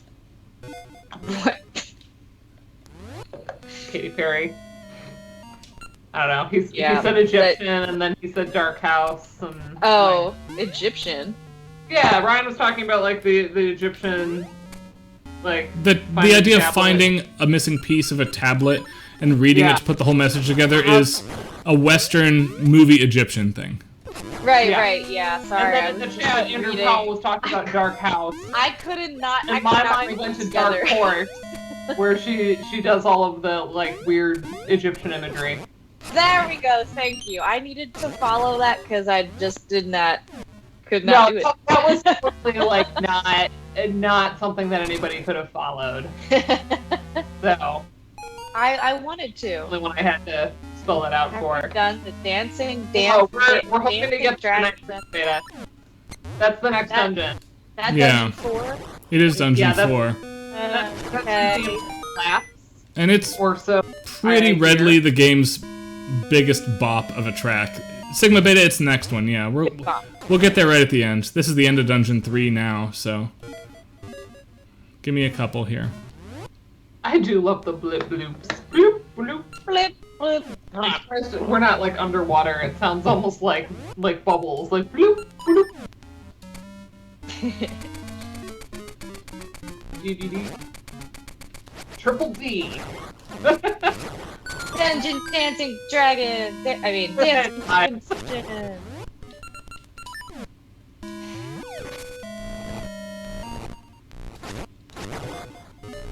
Cat Fury gets a raw deal from a lot of people. I don't know if it's just the frosted hair or the fact that he talks about flavor town. Did y'all? I don't know if this is like a thing people outside Ohio saw, but last summer we were talking about like taking down a lot of statues of like Confederates and things like that. And there was a petition that happened in Columbus, Ohio, to rename the city Flavortown because Guy Fieri is from there. Yeah. Nice. Oh my God. It got like an obscene amount of signatures. I like that joking about the hand as a grope monster required Julianne's approval. I'm sorry. I was like, yes, I have this power and I'm wielding it. Briggs is now open season. Yep. There's things you don't want to make us regret that we've moderated things the way we have. In general, y'all never make us work at the moderation on this stream, and we appreciate you all for it. I would love if we could, especially because it's the state capital, if we could just rename Columbus to Flavortown, Ohio. Flavortown, Ohio. I'm for that. it, generally speaking.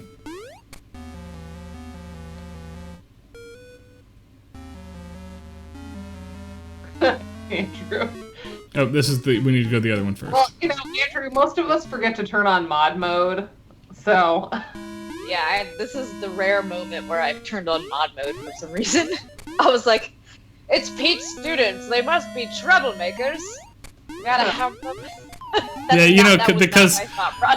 Because Dr. Pete Smucker, of all people we know. I know, of all the people. He teaches all the riffraff. He's teaching some grope monster stuff, and we need to make sure. No. We're never going to be invited to do anything for him again. No, we're not going to be invited. No, never. It's nice knowing you, Pete. You're really great. Yeah, you're fantastic. We've appreciated your friendship in the past. There goes my tenure. In the past.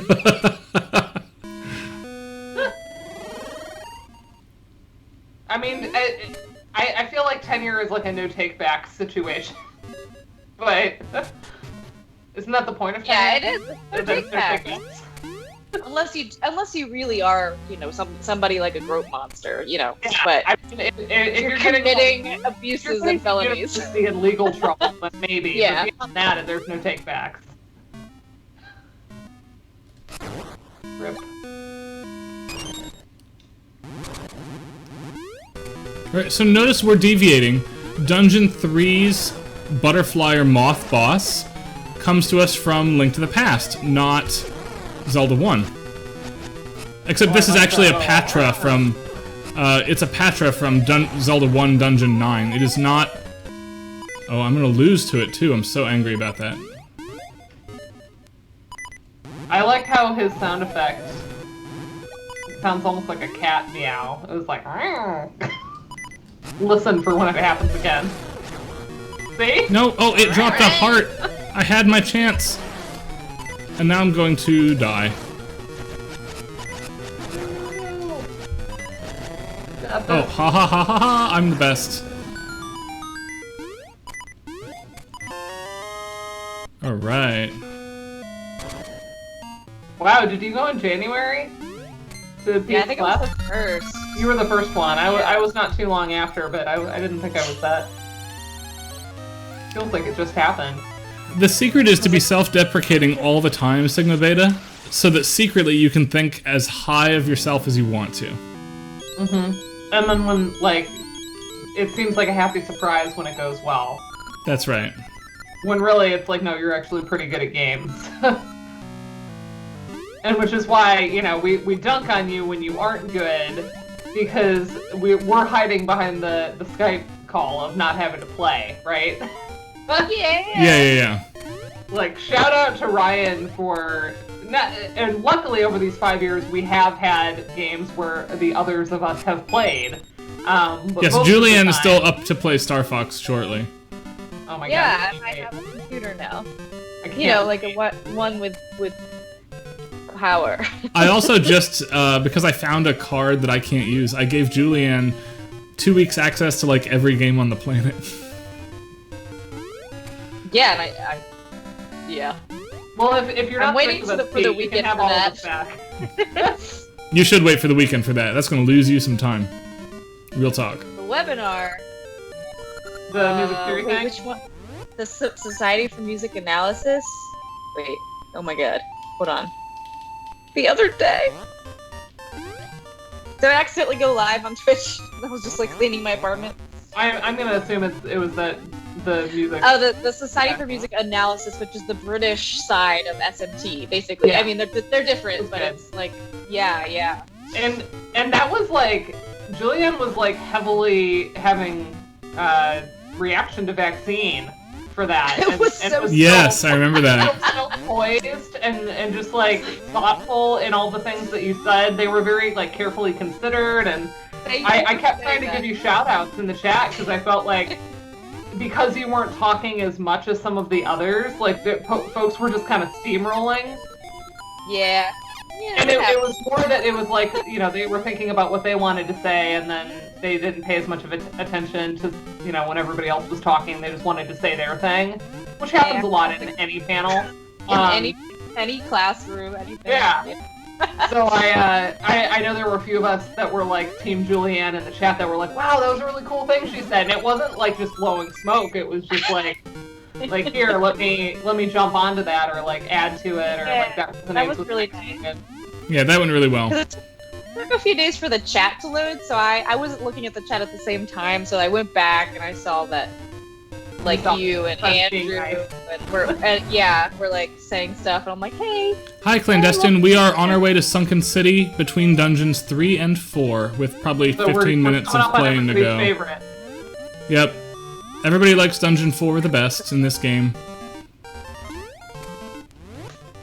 Vaccine fact, Eden. Wait, what? Did we say wrong? Vaccine facts? I don't think so. I mean, we mentioned that you weren't feeling well from yours. That was a fact. Now I want to know what fact do you have to share with us? I didn't really have too much of a reaction to mine, but Clandestine, we are not at the end. We will be doing a second week of this at some point. I don't know whether that'll be next week or not, but we will finish this out for sure. yeah. Oh, illness. Oh, Sigma Beta. Yeah. Oh, Yes. yeah. It's this really is different. just the mRNA, so it's not really the virus. Yeah. This ain't the dead virus this time. I mean, that's what people think, though. Like, and that's a lot of people are afraid of the virus. Well, yeah, afraid of the vaccine for those reasons. I've heard more of just like because it's not the regular old dead virus approach that people are afraid because it's Also this that. new technology, and or they're like, oh, they rushed it, you know, so quickly to production, not realizing like that type of vaccine has been worked on for like a decade or more. So like, it was fortunate that it was already in progress enough that we were able to get it done quickly enough. But like, no, the vaccine itself. Yes, by the way, in the chat, I would adore having these games remastered like Link's Awakening was. That would be a dream come true. Yeah. If we could remaster any remaster like Link's Awakening, that game was glorious. Mm. All of the musical Yeah, that choices was were so good. stunning. That string quartet that they used on the overworld. And you know, if you get me glowing about it, then I don't tend to be won over from when we change things from 8-bit, so. Oh yeah, that is tough to strangers. Yeah, for the record, Sigma Beta is one of us. He can joke around as much as he wants. He's cool. Sigma Beta gets free reign, basically. All the puns.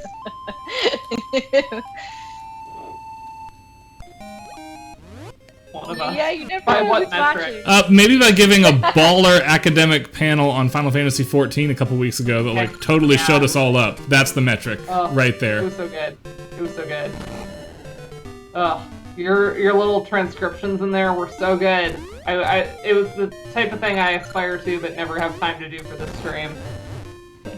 And it looked so good. And Yeah, it was really It was well rehearsed, and we just threw our stuff together. Yeah, it was all the things. Remember we went to our private chat and we're like, oh dang, we really need to, maybe we can like put a slide together. The night before, I had actually been like, oh, maybe I should pull, because I wanted to talk about how, like, Aerith's dress looked like Nicole Kidman's in Moulin Rouge. And so I was like, maybe I'll pull a slide. And so I had a couple slides, but I definitely was adding to them the whole day, like, while that was happening. Because I was like, I should make this even better. Right. Actually, I don't want it to freeze yet. Dimitri can swim up waterfalls. Check this out. Oh, Dimitri. Such a good boy. I'm treating him like he's a Yeah, literally in our group chat, though, there was, like, lots of cussing. Jarell and Ada did cussing, more cussing. Good job, didn't they? Cuss.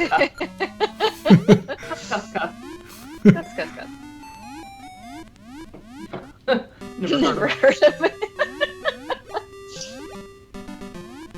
Yeah, we don't. Everybody can sit with us. We're That's right. I like to think that we're a nice group of folk. Good way to put it. So all four statues in a single stroke. You can't push that one, but you can push the rest of them. Oh, one more this way. There we go. Now we can do it. Nice. We have the Master's plaque, which will go to the Master. If you don't recruit Dimitri, by the way, this is the part of the game he'll help you out, just like Ricky showed up briefly earlier. Dimitri will help you swim up this waterfall.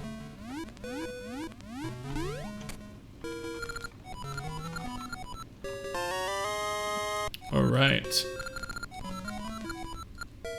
And now we don't need Dimitri anymore. Look at that. Except he swims much faster than us, so we're still gonna be taking him. Him? Her? I don't actually know for Dimitri. On Thursdays we play games. I mean, I'm used to Dimitri being a male name, right? Yeah. But, you know, I mean, does the Dodongo really have a sense of gender? Yeah, good question. Don't know. Dong. Okay. I meant Julianne Grosso. I got me almost at 10 o'clock. 11, whatever it is. I was talking about this with Joe recently, that, like, our cat, like, has no experience of gender. Like, yes, she's female, but, like, that doesn't mean anything to her as a cat. You know what I mean? Right. right. Especially one who doesn't have, like, any reproductive capabilities. Like, there is nothing unique to her experience that, like, a male cat wouldn't have.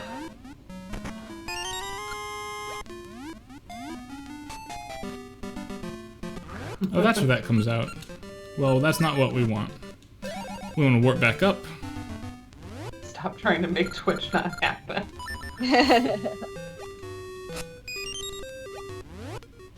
Yeah, I'm often editing at the conference.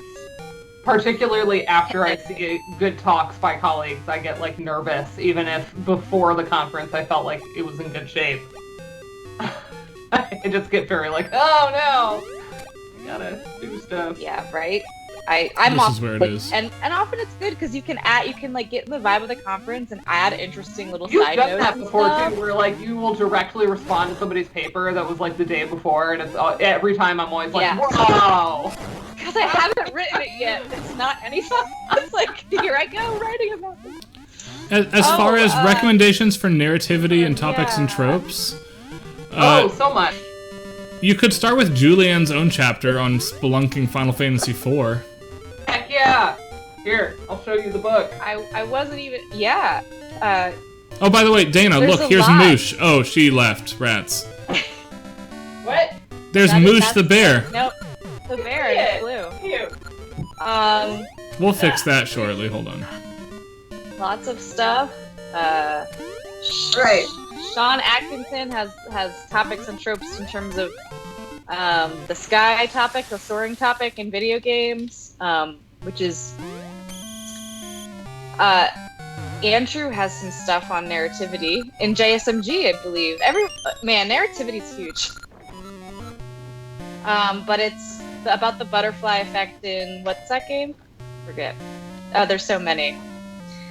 Flying tropes. Yeah, a lot of people go to the Sean Atkinson. Yeah. Thomas Yee has an article too about the god slaying topic in RPGs. Yes, Until Dawn. So Andrew has his article. It sort of depends, like, what types of tropes you're. What types of tropes? There's also What types of narrativity that get. There's a lot of tropes that are just sort of like assumed, but haven't really been theorized properly yet. So that there's still space for that to be done well. If you're looking for like topic theory type stuff in real-time games, my dissertation does some of that work. There you Yeah, go. and I would say in general, like topic theory, like just go read like classical topic theory, really, honestly. Like, I don't know that video games have sufficiently differentiated yet in Ludo. Like other than the few that we've already mentioned. Yeah, just those few. And like Dana, your Tetris chapter on like the sort of negative trope of the Russian, Soviet, the Ludic Soviet, that's kind of a form of trope. It's not really topic theory, but it's not a physical trope, though. It's cultural, the sort of cultural representation aspect of Tetris. Creating a narrative, like a social cultural narrative that's not normally, like, you don't really associate with Tetris, like as a game, being abstract and puzzle. So there's a lot. I'm gonna do another Tetris article here this summer. Yeah. What? I don't know how much more I have to say on that game, but like, please refer to my prior body of work. But Dominic Arsenal asked me to contribute like a short little. It's only like a 3,000 word little guy, but. Do you have the Tetris article that is in any accessible form? Yeah, I think absolutely. like with clandestine. I can email it because the link will be one of those like, hey, pay to download this things, which of course the authors don't see that money. Institutional access. Sigma Beta, you might be excited to hear that somebody, and I wish I could tell you who, but it's in my notes somewhere for an upcoming project. And this is not me like talking up myself. This is somebody else is writing on Final Fantasy XIV for something. Oh, so I'll be sure to send that your way when it comes out. Oh, I think I know what you're talking about. Never mind. Oh, wait a minute. I got my feather back, and then I didn't do anything with it in Subrosia, because I'm an idiot. Hold on. Yeah, we've said it before. Most academics that we know and that we interact with, like, if you messaged us and we're like, hey, can I read whatever thing of yours? Most of us have PDFs of them and are readily gonna send them to folks who ask. Yeah. Sweet. This is it. Yeah, I will drop this right now. And yes, I will for sure send it to you, both you and I don't know if Jarrell is still around, but he's getting a copy of it as well, like it or not. Alright, it's Season 3 time. Season 3 is spring. Yeah. We have to save fall, the best season, for last, you know. Gotta find the right folder here for publications, completed publications. Is this it? Yes! And that's the actual article. Okay. Sometimes it's like, I don't want to send the proof, in case there's like errors with it. Right.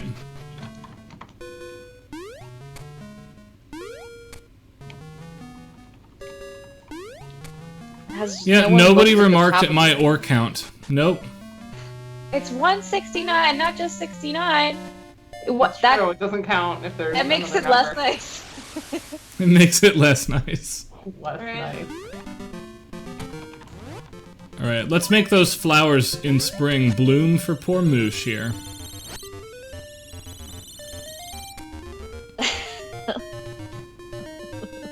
Yeah, that Tetris article is the one vestige of the former name that I carried.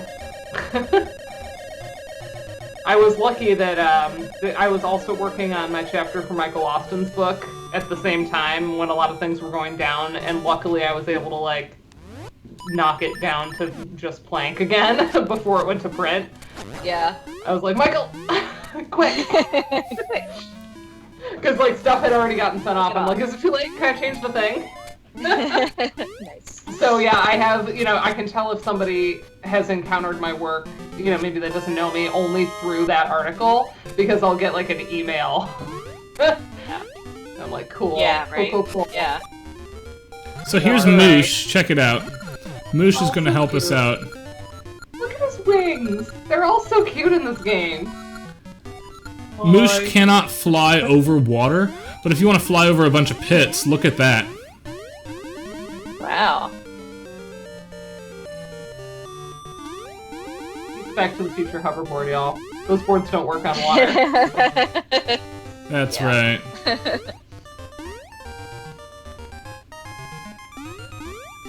We only need Moosh for one brief moment. Yeah, we never need him to butt pound. There you go. Aww. That's unfortunate. What? Because I would use that all the time. But look. Like, Butt pound. butt pound. So... See, they're all useful for different things. I love that they all have their, like, different skills to bring to the table. Yeah.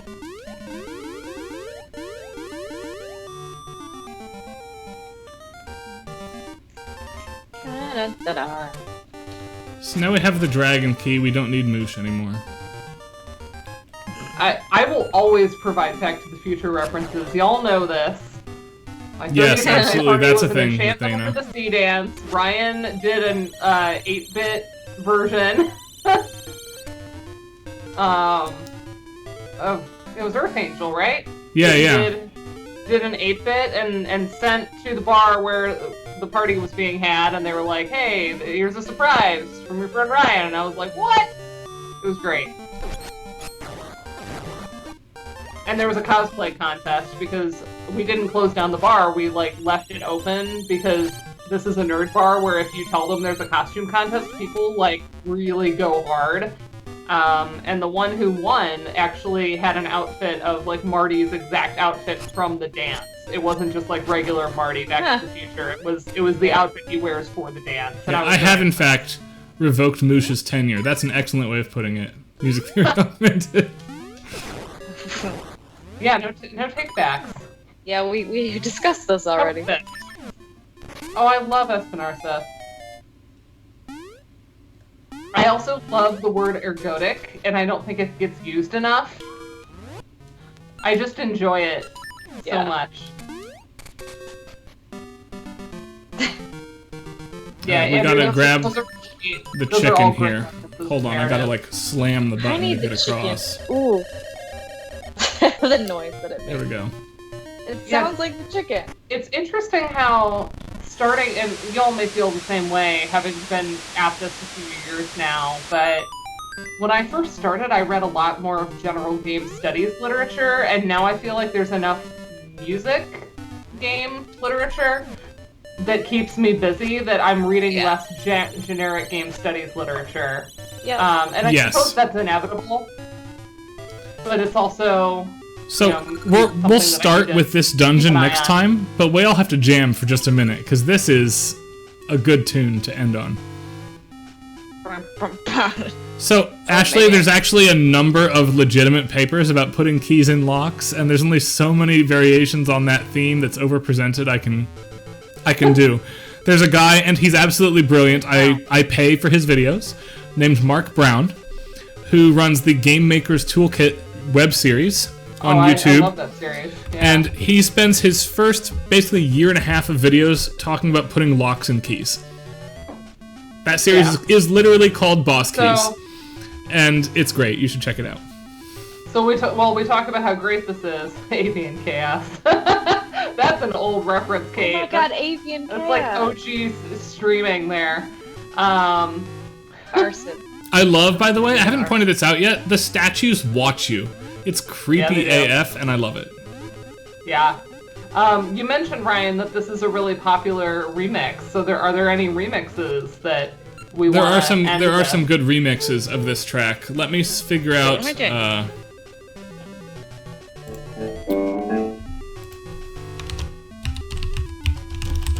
Yeah, the beatnik wrote this. Also, Andrew, like when I first started my dissertation, the first NACFIGM was about to happen, but hadn't happened yet. And we basically had Karen Collins' books and the first Ludo edited collection, I think, was the only stuff that was out yet.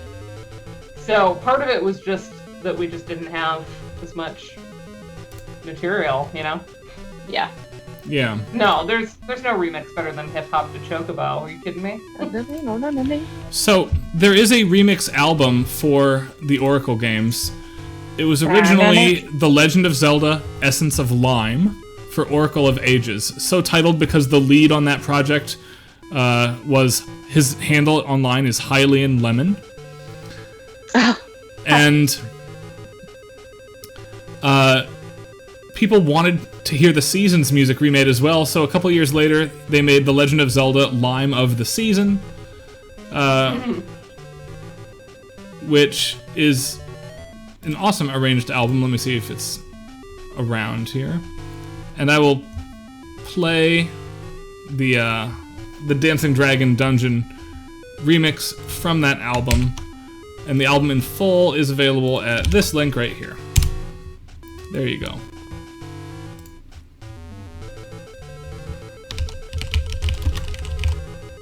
It's so danceable as is. I can't wait. I did not look up any remixes. Bum, bum. Bum, bum, bum, bum, bum, bum. Let me mute RetroArch here and add a browser source. Oh, I know. You're putting in the remix. I am. Hoot.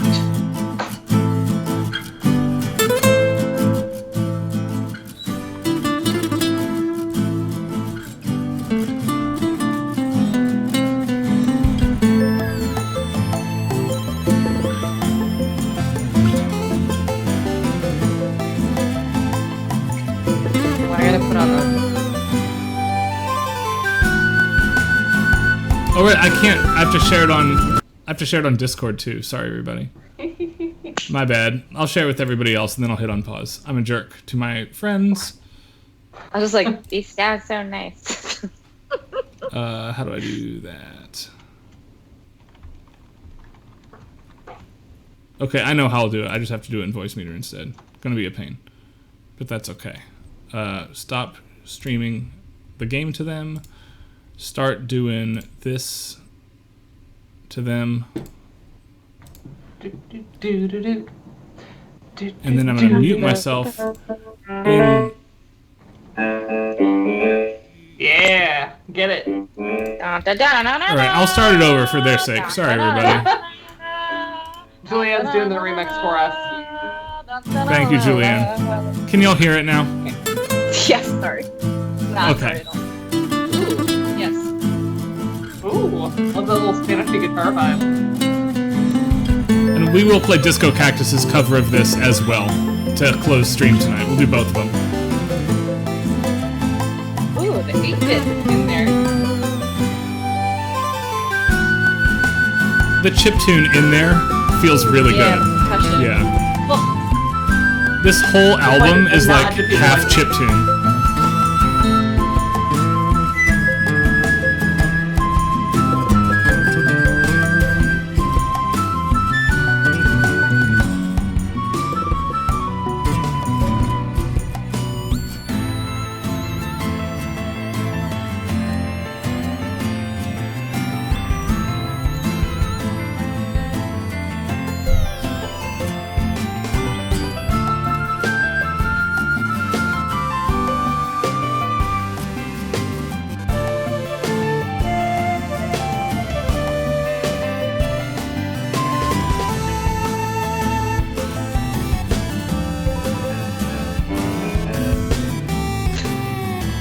oh, that's sorely missing.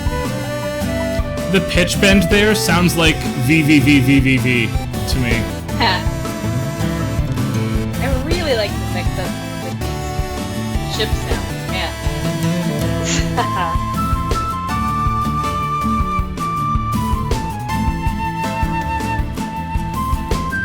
This track percolates. Nice. I like that. I'm gonna use it with credit.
it is. Bum, bum, ba, da, da. Listen it.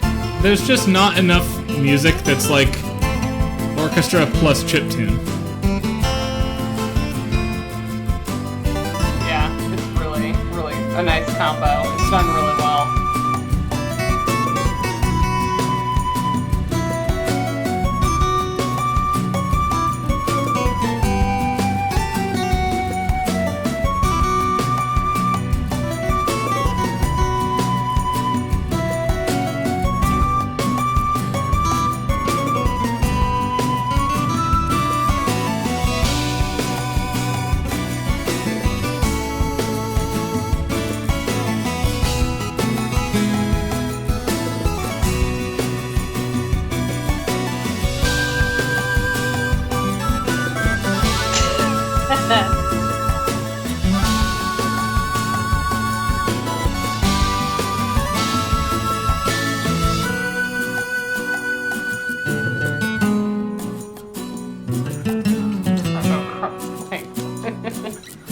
More Game Boy concertos. Yes, please.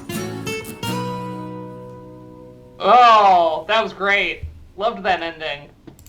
Now we're going to listen to Disco Cactus, right? Yes, we are. Before we sign off. Yes, we're going to listen to the Disco Cactus one. Yes. Sigma Beta dropped the name, and I forget. Something on the dance Cactus. floor. Yeah, it's a long name. The forces of evil have taken over the dance floor. Yeah. That's right. Thank you.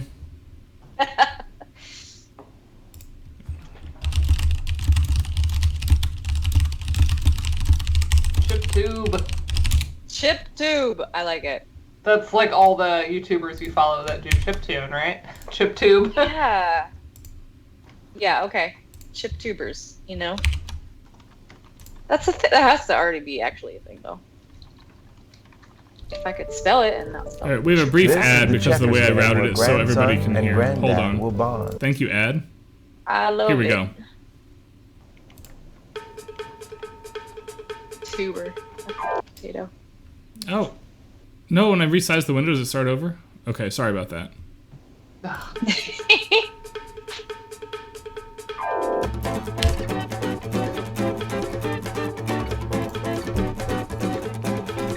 Okay.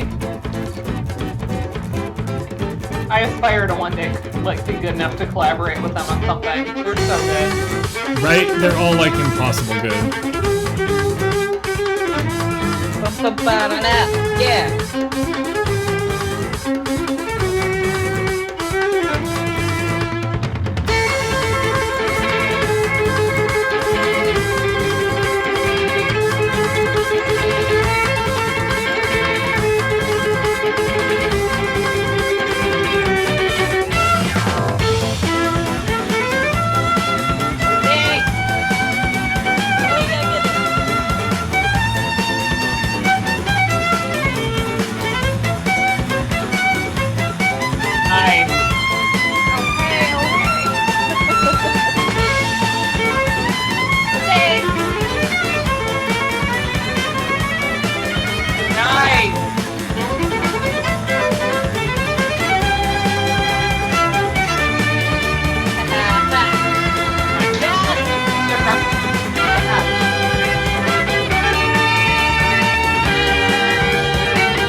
That's good. Here for it.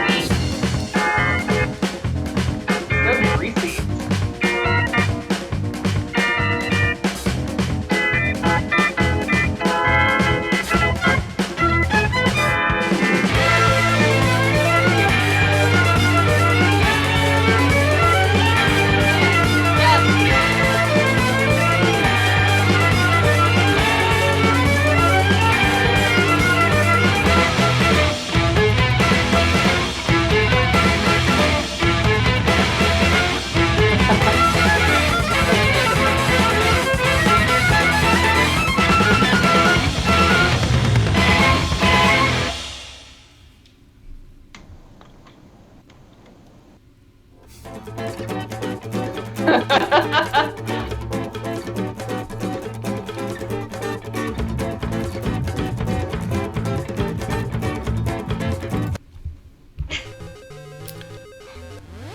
Yeah, our friends at Disco Cactus, if you're unfamiliar with them, they're the best. That's really the only way to put it.